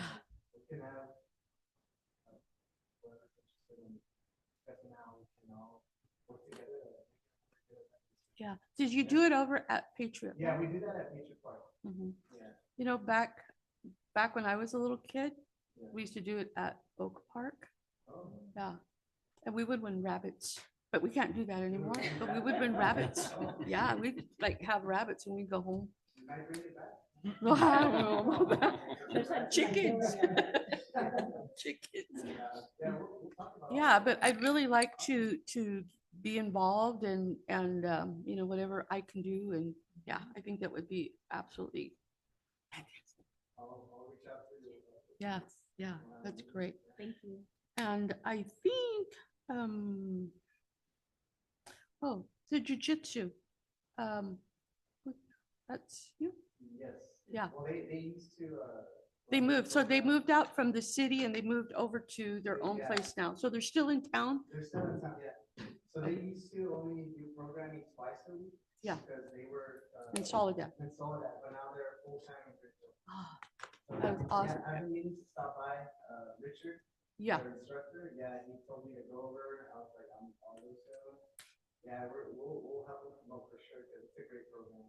yeah, I think that's really important. I think somebody was asking me if it was still with the city, and so I reached out and they said no, that they've gotten their own place now, so. Yeah. It's important for the community to know that they are full-time now. And let me see, I think that's it. Yeah, that's it. All Thank right. you. Very good. Thank you very much. Mhm. Just a few things on my list. Our monthly senior social is tomorrow, the 12th, from 11 to 1. A great time for our seniors to come out and enjoy food, music, and a fun time together. Of course, that's at the Memorial Hall from 11 to 1. As Councilwoman Jones said, there's an immigration forum next week here in Greenfield, Wednesday, February the 19th at Vista Verde Middle School from 6 to 7. The Know Your Rights. This is a forum for workers, students, and immigrants. I attended the Monterey County Select Committee, which is essentially the mayors from all the cities. Last Friday, we selected 2 members to serve as representatives to LAFCO. We chose Mayor Ian Oglesby from Seaside and Mayor Dennis Donahue of Salinas. LAFCO, of course, is, they regulate our boundaries of all the cities and the special districts. So very important appointment there. And then finally, our Science Center is sponsoring a trip to Monterey Bay Aquarium and is looking for volunteers to assist with the trip. The trip is scheduled for Saturday, February 22nd, so that's coming up. If you're interested in volunteering or going, please check in at the Greenfield Community Science Workshop. So check that out. Check with Jose, and they still have some openings there. And that's what I have. Thank you very much. All right, we'll move now to consent calendar. All matters listed under consent calendar are considered routine and may be approved by one action of City Council unless a request for removal for discussion or explanation is received prior to the time council votes on the motion to adopt. I will open public comments for consent calendar.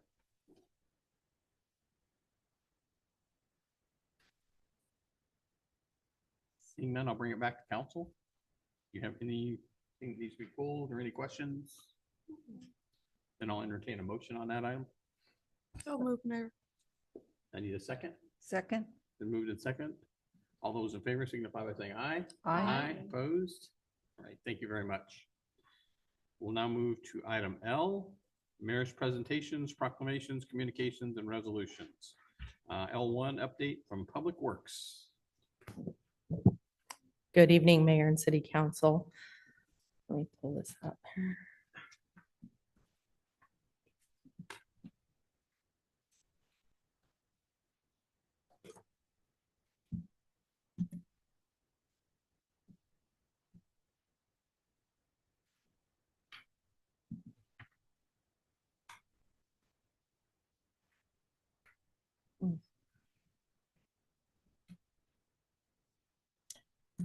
So I'm going to provide today an update on Public Works projects, but I did want to provide an update that's not on this slide first. I did receive an update today regarding the 12th Street street lights in front of Magnolia. So PG&E has energized those. Those have been energized and they're not connecting, they're not working. So the contractor has to come back out and troubleshoot their installation. So the city does not own those lights yet. We have not accepted those improvements from the development. We gave them occupancy and worked out a timeline for some of their repairs to be done. And then the street light issue came up. So they are still responsible, fully responsible for those street lights.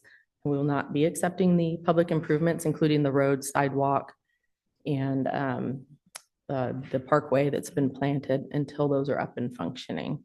So they have been notified that they need to come back out. Yes, we got notified from the electrical engineer that they were able to contact PG&E. They've had 4 troublemen come out and visit the site, and they're all saying they're connected. So it is on the contractor who installed them for them, and he immediately sent an email to him to get this taken care of as soon as possible. I don't have a date as to when they will come to do that. I have a feeling it won't be during this little storm, but possibly early next week. Great, thank you. Yes. All right, so let's go.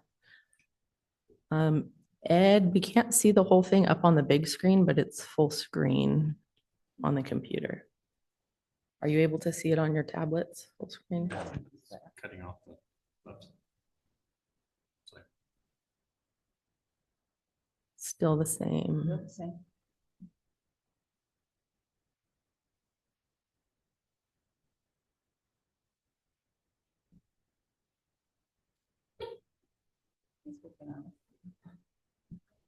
They work on it. Well, I'm going to go ahead and start. There's just a little bit cut off. But I know it's nice to read along. So this is actually a list of completed capital projects that have recently been done. The wastewater treatment plant belt press, temporary improvements in September of 2024. The Apple Avenue consolidation project in October of 24. 12th Street improvements were completed also in October of 2024. CCTV, that's closed captioning television of our sewer lines, year 1 and year 1, which really meant to be year 2, my apologies. Year 1 and year 2 in October of 24. The fire station portable generator installation, November of 24. The Tom Rogers Museum Phase 1 was completed January of 25. And the City of Greenfield entry sign replacement project was also complete in January of 25. So we had a lot of construction going on over the last year. Current projects that are in construction are wastewater treatment plant emergency repairs. We have the temporary emergency spray disposal fields under construction. We're just about ready to ask the water board to go online with those. So we're just about done. I think today might have been the last day. The generator hardening project, that is for placing all the generators at the lift stations, plus the fire station, the wastewater treatment plant, and then also wiring the police department generator so that the Civic Center has a generator also. The Walnut Avenue pedestrian and bikeway improvements, I'm sure you've all seen that occurring on Walnut between Highway 101 and 3rd Street. That's active currently. Year 3 of the pavement maintenance project that has been awarded between the time I put the slides together. And today I heard from the contractor that they are not going to be able to start until springtime.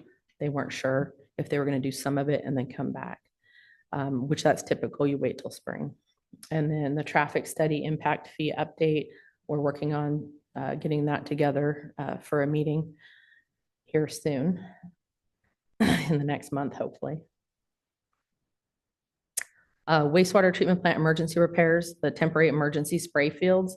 So the Regional Water Quality Control Board revised the city's notice of applicability in October of 2024 to include this area.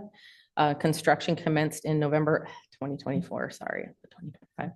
And then we did like an internal temporary, we called it the temporary trial area of 200 feet by 200 feet in December with it. And that actually provided us with the ability to spray about 100,000 gallons per day in the trial. When the weather cooperates, we do have some guidelines that we do have to follow.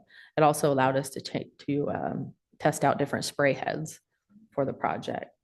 Construction completion is estimated in February 2025, which we're about right there, and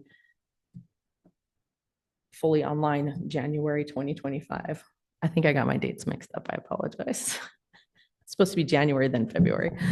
And then we're only permitted to run that during prevalent weather. So if there is anticipated rain coming, we cannot do so.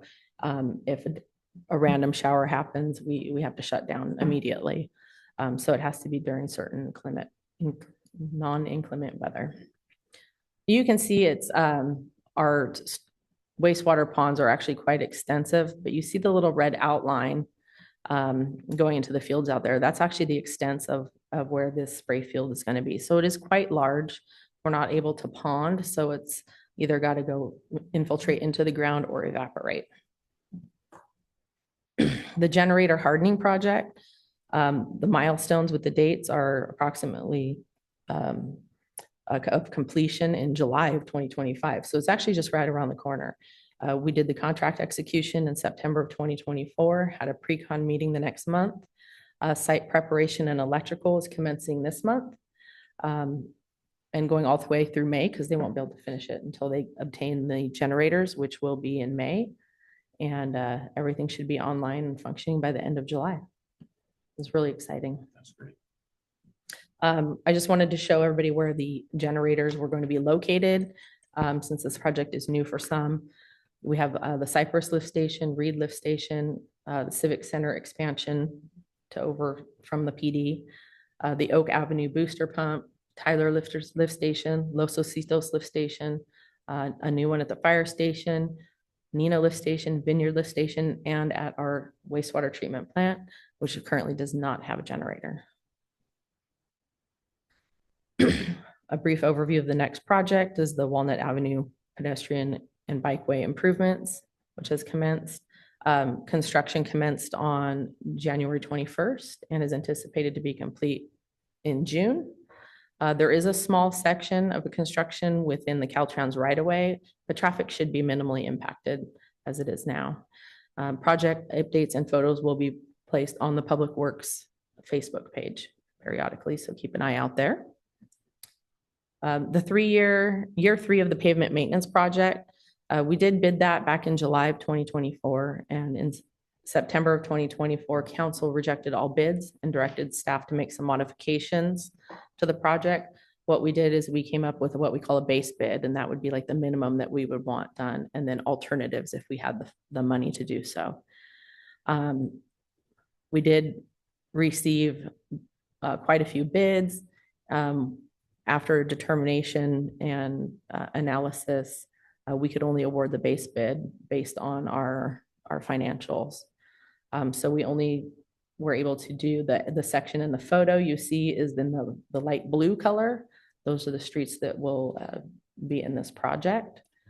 We did execute the contract in December, and April in the springtime should be the actual commencement of the project with completion by the end of June. A traffic impact fee, as we call it, the TIF study. Final draft is completed. We had a review meeting with city manager and senior staff in May of 2024 and began to address the additional comments from that at that time. And as the new year has rolled around, with the assistance of Jennifer, our legal team, researched the new laws regarding any changing impact fees prior to placing it on agenda. And we anticipate the item to be on in March. Upcoming projects that are in design or out to bid, our annual sidewalk grinding through Ambasia. We're working out the details on getting that finalized so we can get them here. Of course, the wastewater treatment plant design is at 90%. We're putting together an RFQ right now for the design of the new Tyler Lift Station. We're working on the Walnut Avenue widening and sidewalk infill project with the school district. Getting that offer taken care of. We're going to have water tank improvements. We've had inspections on them both, and now we're creating a project out of that. Sewer and water main replacement projects, and we're going to be putting out a request for qualifications for landscape architect services to evaluate the landscape and lighting maintenance district areas. And then also be commencing on the dog park. I'm looking back at Jesus. The dog park. Just a little bit about sidewalk grinding. We do receive $10,000 annually to the city from our self-insurance authority, which is Ambasia. And the area of work this year will be primarily around the area of Cesar Chavez School, so in those neighborhoods. And we haven't scheduled it yet, the actual dates, but it will be completed before June 2025. So we're working with the contractor now. Wastewater treatment plant design commenced back in November 22. And then we did a pre-procurement of a membrane bioreactor treatment system award in February of 2024. We got in November, I'm going to skip a couple of these. November, we have the 90% final plans, specifications, and engineer's estimate. Our grant funding, as you know, is now limited to $15 million per project for 5 years through the SRF. But there are other opportunities for other funding out there that we're looking at right now. And then staff, we're going to also look at value engineering the project to phase the project to get it to its entirety. The new Tyler Lift Station, this one's really exciting for me. I saw that, Paul. This is one of our oldest and most used and burdened lift stations. It's past its useful lifetime. It's also at capacity. So we're actually in the process of drafting that RFQ currently, so that we can issue that hopefully later this month. have the RFQs due in April, review and score them, April and May, award the design in June. The predicted timeframe to complete the design after award is 11 months. So it does take some time because it's quite intricate. So we're trying to push that through. Walnut Avenue widening and sidewalk infill project. This is partially funded by CDBG grant funds. Staff has previously met with the school district to discuss the purchase of the property along Walnut that we need to have in order to have the sidewalk there. The city provided a letter of intent to purchase in December of 2024 and a letter of offer in February of 2025. The RFP for the design will follow the acquisition of the property from the school district. Timeline is not set at this moment. Water tank improvements. Both of our water tanks, Corp Yard and Oak Tank, have been cleaned and inspected by a certified dive team. We have formal reports with repair and safety recommendations, and we'll be soliciting proposals for the repairs in the coming months. Sewer and water main upgrades and replacements. Various sewer and water main upgrades and replacements per the city's collection system and water distribution master plans. We do need to draft and issue an RFQ for Class A engineering contractor for task order upgrades and replacements. The timeline for that is to be advertised in May of 2025. The request for qualification for landscape architectural services for the evaluation of the landscape and lighting maintenance districts. The final draft was submitted in January 2025 for staff review.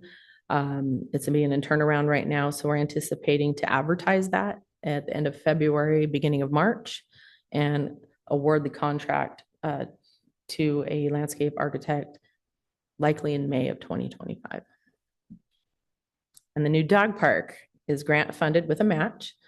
Staff will be determining final location in February of 2025 and anticipates issuing an RFQ or RFP in April of 2025. And that concludes my updates. Any comments or questions? Thank you. Do you have any questions? Where's the dog park gonna be at? In your backyard. So the finalized location, the exact location isn't determined yet, Okay. but we're same location. Yeah. Jesus's grant. Yeah, We're so, looking at Patriot Park. We're looking at Patriot Park right now, Mhm. and that's what we told the state we would do. And like Jamie said, we're going to find out if that is indeed the best location that makes sense and works. Yeah, for now, that's the information. Can I ask about fire hydrants? Where are we with that, especially the ones on? So that's actually a maintenance item, the one that's Okay. over on 7th. Yes. That's the one. No. Yes, we do have the fire hydrant in our little hands now. Okay. But the valve out in the street is broken. So we can't get a shutdown to replace that fire hydrant. We met with a Class A contractor about 3 weeks ago to see if they could help us out, get us a quote. We are actually still waiting on that quote. We've been following up. They've been very busy. So we're still waiting on that quote from them. But we're going to need their help on that. Thank you. Mhm. Mhm. Any other questions? At some point, Jamie, I would really love to get a report on the sidewalk and tree situation. You know, who's responsible for what, and kind of where we're at. Yes, Get a it's report on that as well. It's on my list. Yeah. We'll take care of it. Also, Mhm. I'm sorry, an update on all the leaks, that we've been Mhm. reporting, where we're at with that, which ones have been completed. So at Mhm. least when somebody calls, I can, have something to read off of. Mhm. I'll see how that can be possibly shared, the information, it gets continually updated. Yeah. And so we're, Even just a little bit of yeah. info, Mhm. Okay, thank you. Thank you. I have noticed some of those have been taken care of. Yeah, I noticed like on Fifth Street. Oh, no, they're all over the place. Yeah. Digging up stuff. they're trying to do a few of them a week. we, like with the storms this week, we won't be able to, Right. to do that Where during are the water storm. leaks? Where are they leaking from? It's in the street. On the street. It's a leak in the street. And, bubbles up when it's done. Mhm. All right, thank you very much. Thank you. Appreciate it.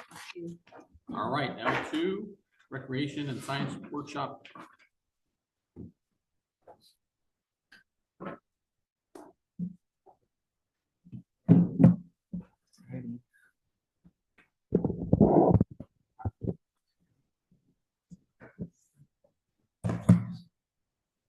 Is there a way to make that bigger? If not, that's fine. I just want to see if our presentation is doing the same thing as the Public Works one. Okay, so, alrighty. So good evening, Mayor, City Council, Recreation Manager Jesus Perez here again. I'm here to give you all a presentation on our Recreation Department programming. Oh, went too far forward. Alrighty, so what we do, the Greenfield Recreation Department plans, coordinates, and implements the city's recreational sports, art classes, seasonal, special events, and activities for youth, adults, and seniors. Oh, sorry. What's going on here? Apologize for that. So just a quick overview of our programming.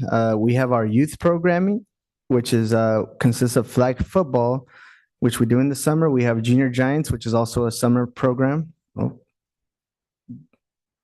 add that. Oh, sorry. There we are. Yeah, there we're back. We're back. We have our video game program, which is a homework club and video game like an after-school program. That is a year-round program, and we have also our Avatar Arts program, which is a state funded program, which is free for the community. That we have at the Cultural Arts Center. We also have Folklorico and Ballet, which is also programs that you will find at the Cultural Arts Center. And we have our bike riding program, another state-funded program that we do at Patriot Park. Youth softball consists of a league and a camps throughout the year, and our youth basketball league. We also have our adult and senior programs that consist of senior bingo, arts and crafts, which we do at the community center at Patriot Park, Zumba, and step and weight class. That is a new program, which has been a huge success that we added as part of our offerings for our adults. And we also have our senior fitness program. All right. So just an overview, winter programs, as I mentioned earlier, right here you'll have some images of our youth basketball league that serves boys and girls divisions ages 5 to 14. We served 180 kids this current season. This program is currently happening at the Memorial Hall and at the high school. We also have our youth ladies softball league, and last season we had 46 girls registered, and the games are played in South County. So we play against our other rec departments from the cities. Yeah, so this program is fairly new. Greenfield didn't have a softball league until 2 years ago, and we brought it back, and we're growing. So exciting stuff. And it serves kids ages 5 to 14. Moving on to our year-round programs, we have beginners ballet, where we serve kids ages 5 to 14 at the Cultural Arts Center, as well as our Folklorico dance class that serves kids from the same age group at the Cultural Arts Center as well. These are images from their performance at the community center this last December. Another set of programs that we have year-round is Zumba, and now the step and weights class is also a part of that. These are morning and evening sessions, and it's open to all youth, adults, and seniors ages 14 and up, and this is at the community center at Patriot Park. We also have our senior bingo arts and crafts program that's year-round, and that's open to all seniors. It's free. And we have those at the community center at Patriot Park. As mentioned earlier, our video game and homework club serves kids ages 8 to 13 at the community center in Patriot Park. As you can see here, we have kids taking full advantage of our projectors and different computers that we have. board games. It's just a good place for them to show up, have some safe, fun, work on their homework before they get to do the whole video games. So that is a program that we have at Patriot Park. And part of our state grant funded programs now, moving on to the Avatar Arts program. That consists of 3 different programs. Explorers Academy that serves kids 1st to 5th grade. Beat the Odds is 2nd to 5th graders. And Developing Artistic Identity serves kids from 6th to 12th grade. And that's at the Greenfield Cultural Arts Center. These programs are free, and they're also currently, we're running these programs currently at the Arts Center. More of our state-funded programs is our Park Cleanup Task Force, where we have high school students that we hire, and we also recruit volunteers for 24 annual park cleanups, and that is cleanups here at our local parks. We also have the youth bike ride. Oh, it used to be a youth bike riding program, but we also accept adults.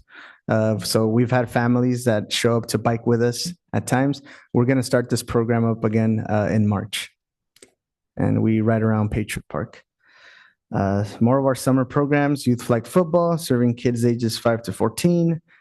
And we run these programs at the high school and the soccer complex. And we've had over 170 kids registered last year. Junior Giants, another good program. This one is free and mainly funded by the Giants Foundation, the Giants Community Foundation, where they give us equipment to be able to hold our practices and games. And we do the programming at Patriot Park, serving kids 5 to 13 years old. Some of the special events that the Recreation Department plans and coordinates are the Christmas at the Park event, Easter in the Park, the 4th of July, Independence Day event. Movies, we have movies in the park and movies at the hall.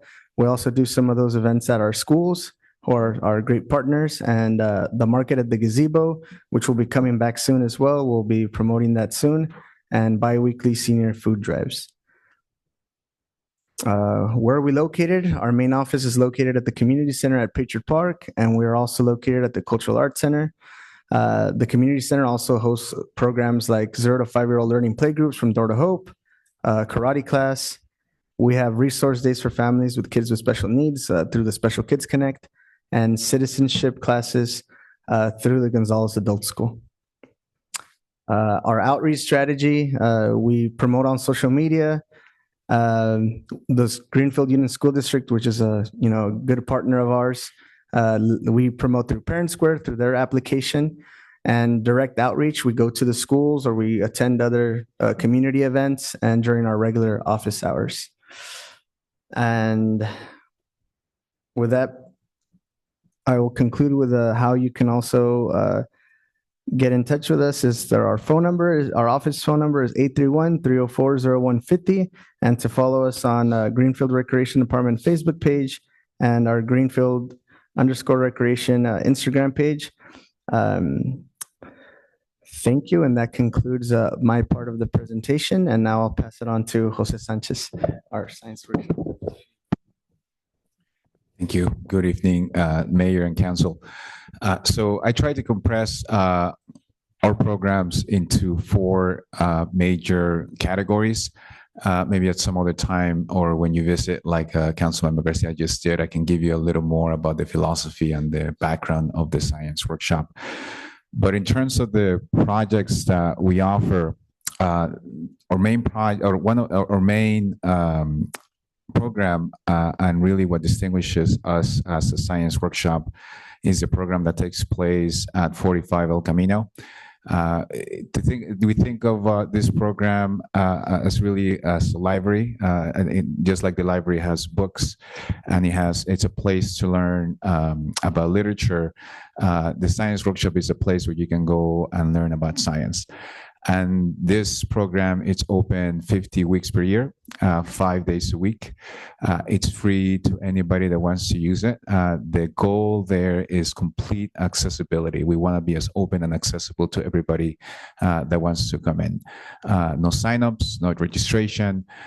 You drop in like you did, Councilmember Garcia, and we have every week we have a project, or we entertain any ideas or projects that you have, and we help you build it.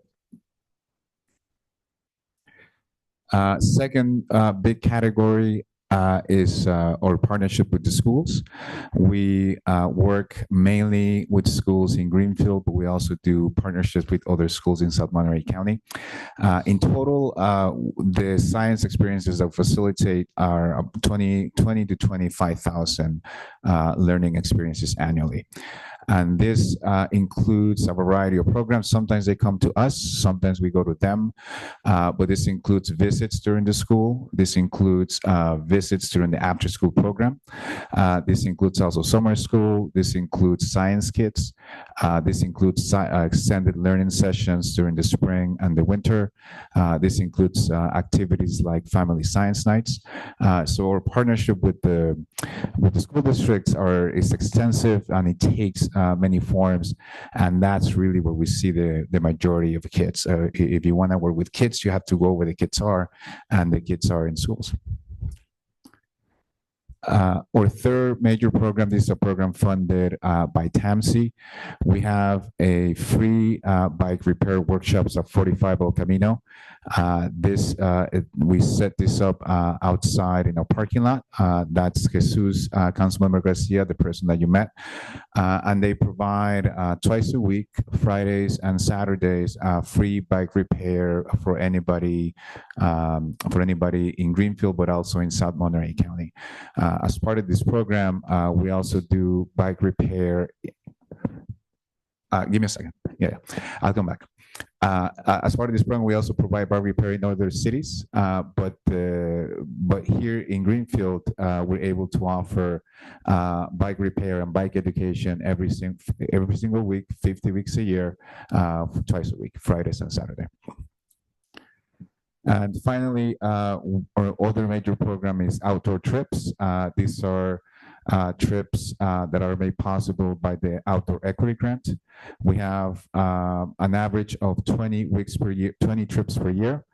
And destinations for those trips include the Monterey Bay Aquarium, Pinnacles National Park, Arroyo Seco, camping trips in Big Sur, kayaking trips to the Elkhorn Slough, whale watching trips to the Monterey Bay, a trip to the San Francisco Zoo that we do in coordination with the local school district, camping trips for families, snow trips for families, snow trips for teens, that's in coordination with the local high school, summer camping trips to Yosemite National Park, bike trips to Santa Cruz, Fort Ord, and the Redwoods also in Santa Cruz. And we do a rafting trip to the South Fork of the American River, as well as 2 to 3 summer internships for local teens. And we also coordinate in some of special events. The ones that we take responsibility for include those related to Halloween and Dia de los Muertos. And we also coordinate the contests both for Halloween and Christmas. And that will conclude my presentation. We did put together, we'll take questions, Councilmember Jones in a second. We did want to go over just a summary that includes both the activities that the Science Workshop offers, as well as the activities that Recreation offers. And we thought a good way to do that is to go by season. So in this gives you a good idea of if you're somebody that lives in Greenfield, what's available to you during each of the seasons. So in spring, for example, the Science Workshop offers the after-school science, the school-based programs, bike repair and education, as well as the outdoor field trips. Yeah, and the recreation department, since these programs are year-round, you will be able to participate in ballet, folkloricos, Zumba, senior bingo, arts and crafts, the fitness program, There's park cleanups, there's the bike riding program, Avatar Arts, senior food drives, and we do movies in the park and at the hall at various times of the year. And these are all year round, but spring specifically, we also have the Youth Softball League, Easter in the park, and the market at the gazebo as well. In the summer, we at the Science Workshop tend to kind of select programs that are consistent and that kids can count on and the public can count on year round. So these 4 programs that you see here, you're going to see them in every slide: after school science, school-based science, bike repair and education, and outdoor field trips. Yeah, and besides the year-round programming that I mentioned earlier that keeps going on through the summer, we have Junior Giants in the summer, youth flag football, youth summer camp, 4th of July, our 4th of July event at the market at the gazebo as well. In the fall, Science Workshop does the Halloween and Dia de los Muertos events, as well as the after-school science, school-based science, bike repair, and outdoor field trips. Again, besides our year-round programming, we also have the market at the gazebo, which is still going on, and fall softball and basketball camps for the youth. And finally, in the winter, we have the Christmas events that we talked about, as well as the after-school science, school-based science, bike repair and education, and outdoor field trips.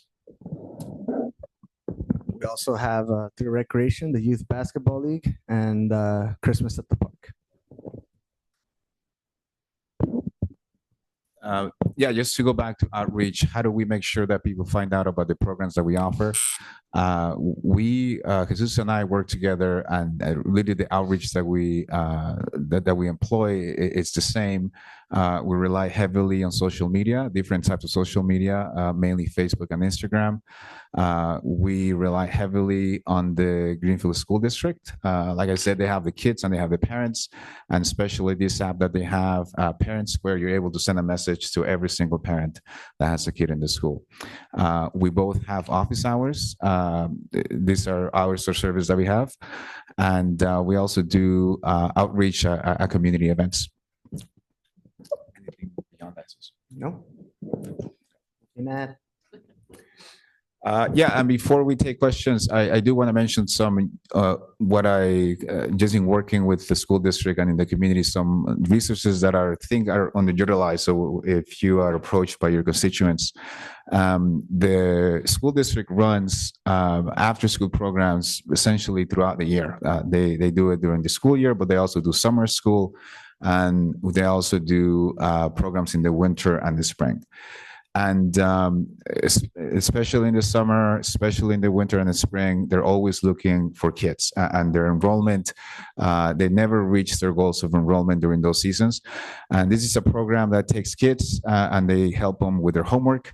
But they also, they recently teamed up with this company, Alivo, and in addition to homework and, babysitting, they also provide art, they also provide recreation, they also provide sports. So this is a resource that year after year in our work with the district, we go back and see that the enrollment is not at the level that they want it to be.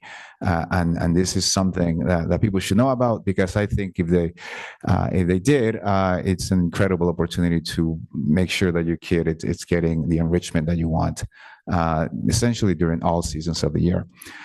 Let me see. This is our contact info for the Science Workshop. Our flagship location is located at 45 El Camino. My cell phone is right there, as well as my city email.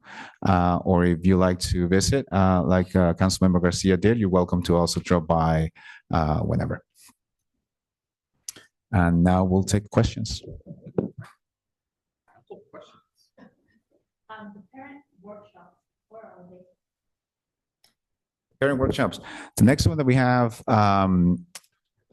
schedule is for April, and that's with the district. That's with Maida. I think she takes care of that program. It's going to be the first Saturday in April. It's going to be located at the Science Workshop. I can't remember the date exactly, but I can let you know. Yeah. How about the bike repairs? Yeah, it's we do assessments on a case by case basis for sure. But anything, any bike, that we can reasonably put together. Yeah, come by and we'll take a look at it. We also have we don't do this every day. We do this maybe 2-3 times per year, but we have events in which we give away refurbished bikes to the public as well. Every time we do an event like that, we give away 50 to 60 bikes. We do announce those ahead of time. So if people don't have a bike to repair, they can wait for one of those events and they can get a bike right there and then. On the level, the program, the after-school program, for the spring and winter, it's actually all day long.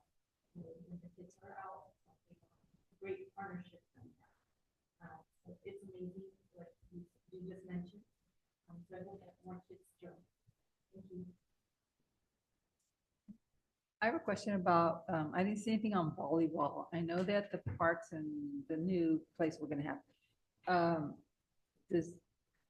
Will there be opportunities for volleyball?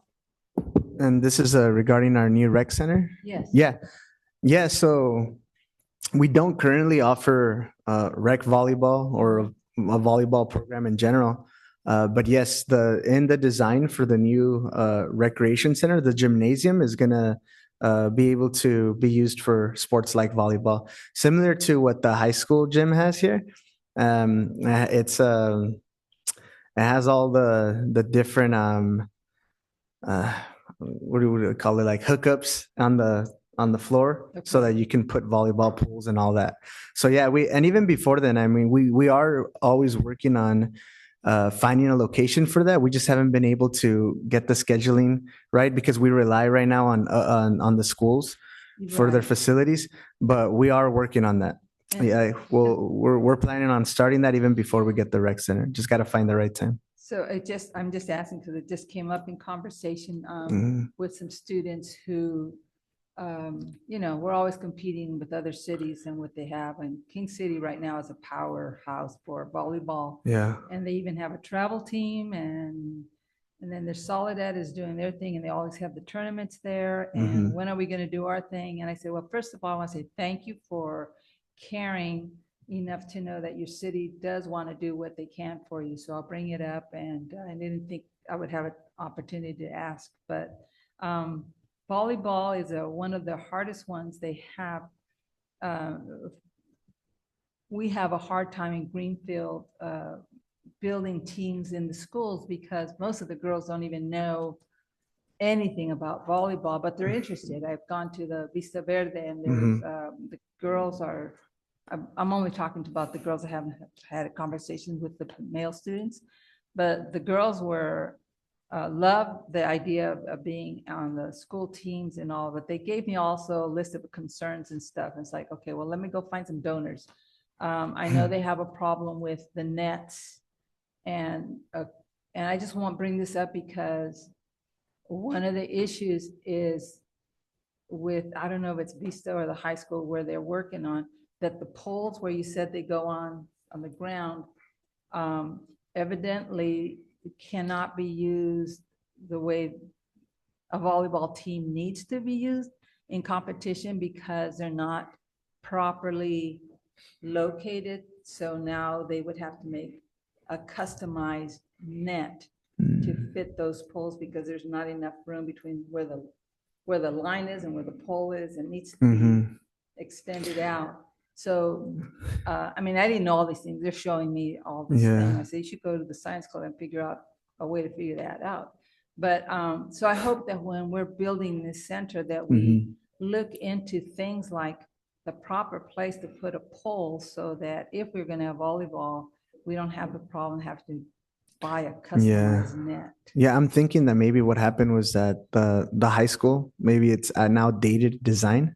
At the time, maybe it was the right dimensions and the right distance for that. But I think for our new recreation center, that's something that we could even bring up at this workshop next week is, hey, can we make sure that the dimensions are up to date with the standards for high school competition and all that? And Yes. yeah, yeah, so we're on it. Thank you. I will be telling my new voters, Yeah. eventual future voters, we're on it for them. Thank you. Yeah.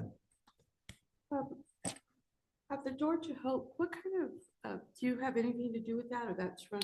So those are separate agencies that provide programming in our facility. So Door to Hope, they provide free 0 to 5-year-old services for children of that age. It's kind of like an early childhood education type thing. It gives families 2 hours to show up and learn how to teach their children as they play. So they teach them about like colors, shapes, arts, all kinds of like different skills that they need to be better prepared for when they enter kindergarten and preschool. Yeah, and those are free. Yeah, for that program, you'd have to go to the community center, and we have flyers for their agency. And yeah, it's free for Greenfield residents. Is that something that you could include in your program? Like a mommy and me type of? I would require us to hire and budget to have, staff that's qualified to work with 0 to 5-year-olds. Yeah, I mean, that's something that the city could look at, of course.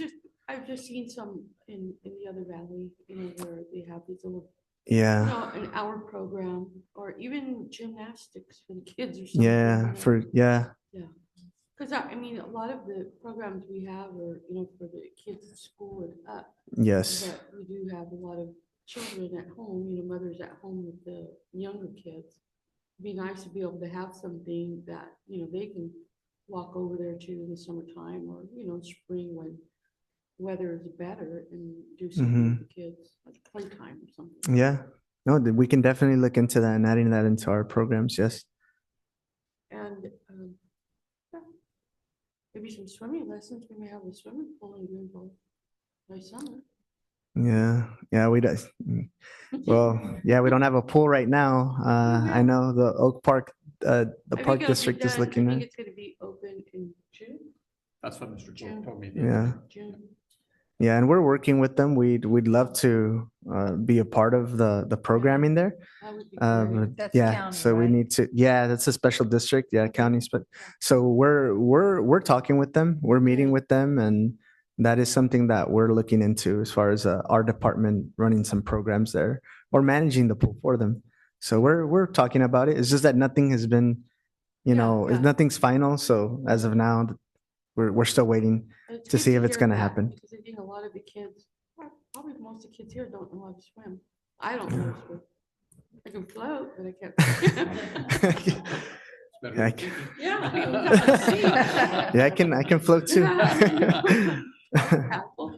But I just think that would be really great, to have something where the kids could learn how to swim. And it's a lot of fun, and it's really good exercise for them too. Yes, I agree. But you guys are doing a really good job. Yeah, thank you. Thank you. Jose, the outdoor equity grant, I mean, how many kids do you think you've served, or people you've served on that program? I mean, I know you're doing trips all the time. So. Right, that's about 700 a year, roughly. Yeah, some trips, for example, we're going to the aquarium. For that one, we can sit around 50 in the bus, as opposed to the camping trip to Yosemite, in which we can only accommodate like around 20 in the campsite that they provide. So it varies from trip to trip, but overall, it's about 100 to 700 participants per year. Very good. I do have another question on the aquarium. When you said you need helpers, what do the helpers do? So two things. One of the things that they do is they help us provide lunch. We provide lunch for everybody that participates. It just makes things easier. It also makes things equitable. Everybody gets to eat the same thing, and you don't have to spend money eating outside of the aquarium. And they also help us as much as they're able to with education, facilitating the experience both at the museum in Pacific Grove as well as inside the aquarium. So that the second, that depends on ability, how much you can do and what you can do when it comes to facilitating that experience. But everybody can help with lunch and logistics. So you want people to bring food to provide lunch or to help serve the lunch? Help prepare and serve lunch. Prepare and serve lunch, Yeah. okay. No, I mean, it's something that happens pretty organically, especially with high school students that need their community hours, especially juniors and seniors. We take 2 to 3 staff, and if we get 3 to 4 volunteers, that typically does the trick. The more, the better, because like I said, lunch and logistics is just the essential. Then we can build upon that, and we can provide a richer experience to people who participate. But the minimum, it's 3 to 4, and we typically get that, no problem. And do the helpers have to travel on the bus with you, or can they take their own transportation? Can I take my own transportation? You could take your own transportation, yeah. If it's an adult, the thing with adults, we're gonna process them through the city, and they're gonna be interacting with families and kids. We do have to run a background check and get them ready to volunteer. That's why it's slightly easier to take somebody like a high school student, because then we can, essentially we're providing supervision for the high school student throughout the trip. But yeah, the answer to your question is yes, you can take your own transportation, you sign the liability waiver with the city, and you're able to help in that way. And how do you process the helpers? Like I have a couple people who want to go. They're not involved with school, so they're not processed already. How much time do you need? I would say a couple of weeks at least for an adult. Yeah, because we have to make appointments to do the fingerprinting. Those have to come back. So between making the appointment and getting those back, 1 to 2 weeks. Okay, so have them give you a call and see where, maybe not this trip, maybe another trip. Right. Yeah, but it's always, if we get the volunteer ready now, then yeah, it's better to do it now than to wait for the next trip. Yeah. One question. Is there any other classes that we provide, like tap or hip-hop or anything like that the kids nowadays would enjoy? Oh, that if there's any other dance classes? Yeah, so it's just about finding the right, a qualified instructor. Yeah, so I was gonna say that about volleyball too. Is if you know anybody that knows how to teach volleyball, that knows how to instruct it, coach it, or dance, you could send them my way, and we can do pilot programs for that, because we did have somebody who at one time taught hip hop dance, and it was pretty successful. This was about 6 years ago, and the only reason why that program stopped is because the instructor left town, and then yeah. So as long as we have qualified instructors, we can bring a lot of those programs back. Do any of our elementary schools have the volleyball? I mean, a gym, or do they have just the middle school? Yeah, and with the middle school, we've used their facility before for basketball, but it's a little difficult because the school's just like the middle school, just like the high school. They have year-round sports, right? So then we're on their time, and we can't tell them, hey, stop what you're doing so that we can run this program. So we're just with it's a little difficult with volleyball. Yeah, it's a little difficult. So I've been told we might have to start with I know we have the outdoor volleyball courts. I don't know, or we'll have to figure something out. Maybe I know Memorial that they Hall, told me but that the wind is a problem. yeah, outdoors, it's so just better. Greenfield's not Volleyball set up for outdoors. is just better indoors. Is but the we'll work on Memorial it. Hall something that's available? Is it rented? The Memorial Hall is available, but they don't have those hookups like the high school has for the poles. But They just have a flat. So we could look into it. So there's ways to take those portable poles. so can look in the conversation that I had with the Mhm. girls, that they wanted to have a volleyball camp, and I Mhm. had mentioned Memorial Hall. I said, would it work if you didn't have a net? Like, they just want a place where they'll Oh, I use see. Yeah, cones, yeah. where they can at least learn the rules, meet Mhm. with the trainers, learn about the Yeah, sport. learn how to serve, learn how to. Yeah, they don't I don't need the really know. I net. just know that serve the volleyball, but yeah, learn the fundamentals, and then Yes. yeah, we can look into that. Yeah.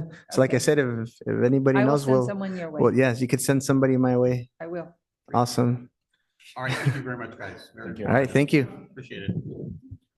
All right, we'll move to M1. Adopt a resolution, the city council, the city of Greenfield initiating proceedings for the formation of a landscape and lighting maintenance assessment district 4. Staff report, please. Can you hear me? Yes. Good evening, Mayor and City Council. So this staff report is for the establishment of a new landscape and lighting district number 4. The Apple Avenue Homes is an approved residential final subdivision map in the city. The developer has agreed as a condition of development in cooperating with the formation of a special maintenance district that will fund the maintenance of landscape and lighting in the subdivision in the future. The council steps required for formation of this district under Proposition 218 are: 1, the act on this report and proposed resolution to initiate proceedings for the formation of the landscape and lighting maintenance of district number 4 and preliminary approval of the engineer's report subject to pending proceedings, including balloting proceedings and noticed hearing proceedings concerning the district in accordance with California Constitution Article XIIID. I don't know that one. Sorry. That's good enough. California Government Code Section 53753 and the 1972 Act, and declare its intention to order the levy and collect assessments for the district and set a public hearing on the formation of the district and levy the proposed assessment pursuant to the 1972 Act. In 45 days after staff has provided to and received back a ballot from the sole property owner, council would declare the results of balloting tabulated in accordance with Article XIIID. I'm not a Roman numeral person. Of the California Constitution and California Government Code 53753, ordering improvements and confirming diagrams and annual assessments of the City of Greenfield Landscape and Lighting District number 4 pursuant to the Landscape and Lighting Act of 1972 for the 25-26 fiscal year. The attached resolution will initiate the formation of Landscape Lighting District Assessment District number 4. The attached ballot to the staff report and resolution with ballot instructions will be provided to the property owner. There is no financial or budgetary impact. The assessment district will fund the impact. Recommendation to council is that the action requested is declare intent of forming landscape and lighting maintenance assessment district number 4, accept the engineer's report and direct staff to send out ballots required in the formation of the new district. Staff will return on April 8th for a public hearing to validate the ballots received and take appropriate remaining district formation actions. Any questions?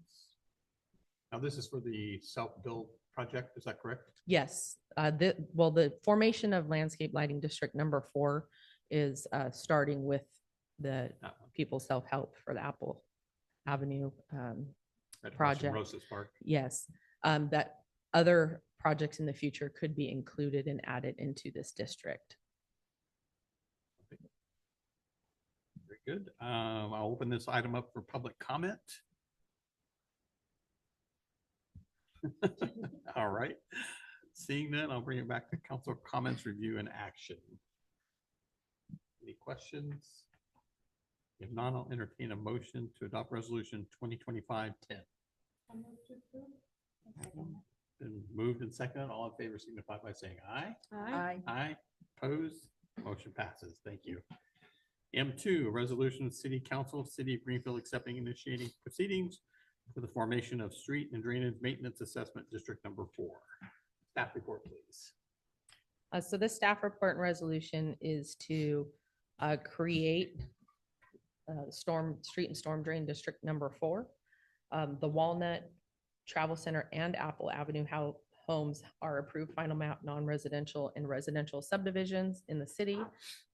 Both developers have agreed as a condition of development in cooperation with the formation of Special Maintenance Assessment District that will fund the maintenance of street and drainage in the subdivision in the future. Council steps that require formation of this district under Proposition 218 are to act on this report and propose resolution to initiate proceedings for the formation of Street and Drainage Maintenance Assessment District Number 4 and preliminary approval of the engineer's report subject to pending proceedings, including balloting proceedings and noticed hearing proceedings concerning the district in accordance with California Constitution Article D. Sorry.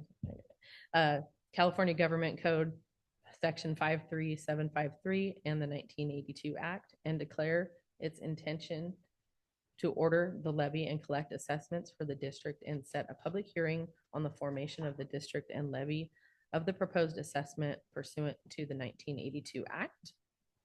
And then second, in 45 days after staff has provided to and received back a ballot from the sole property owners, council will declare the results of balloting tabulated in accordance with Article XIIID of California Constitution and California Government Code Section 53753, ordering improvements and confirming the diagrams and annual assessments for the City of Greenfield Street and Storm Drain Maintenance District Number 4 pursuant to the Benefit Assessment Act of 1982 for the 25-26 fiscal year. The attached resolution will initiate the formation of Street and Drainage Maintenance District Number 4, and the attached ballot with ballot instructions will be provided to the two property owners. Once again, there is no financial and budgetary impact. The assessment district will fund the impact, and the action that is requested is to declare the intent of forming Street and Drainage Maintenance Assessment District Number 4, accept the engineer's report and direct staff to send out ballots required in the formation of this new district, and that staff would then return on April 8th, 2025 for a public hearing to validate the ballots received and take appropriate remaining district formation actions.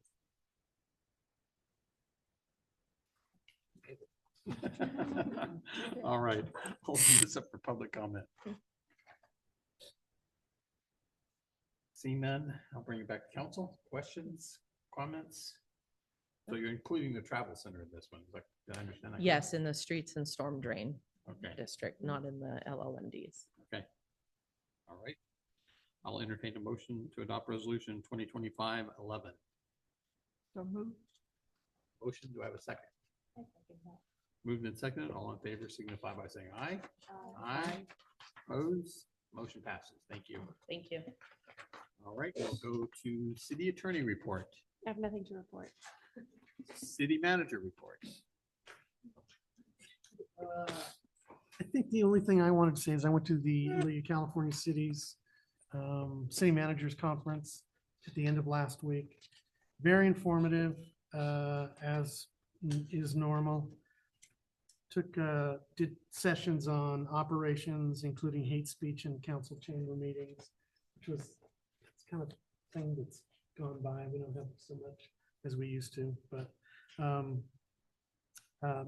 mass casualty events, onboarding council members, just a little later than we'd hoped since we're already onboarded ours.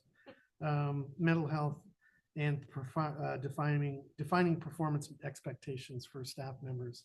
So it's very, very good. Get some good input from a lot of city managers. And that's it.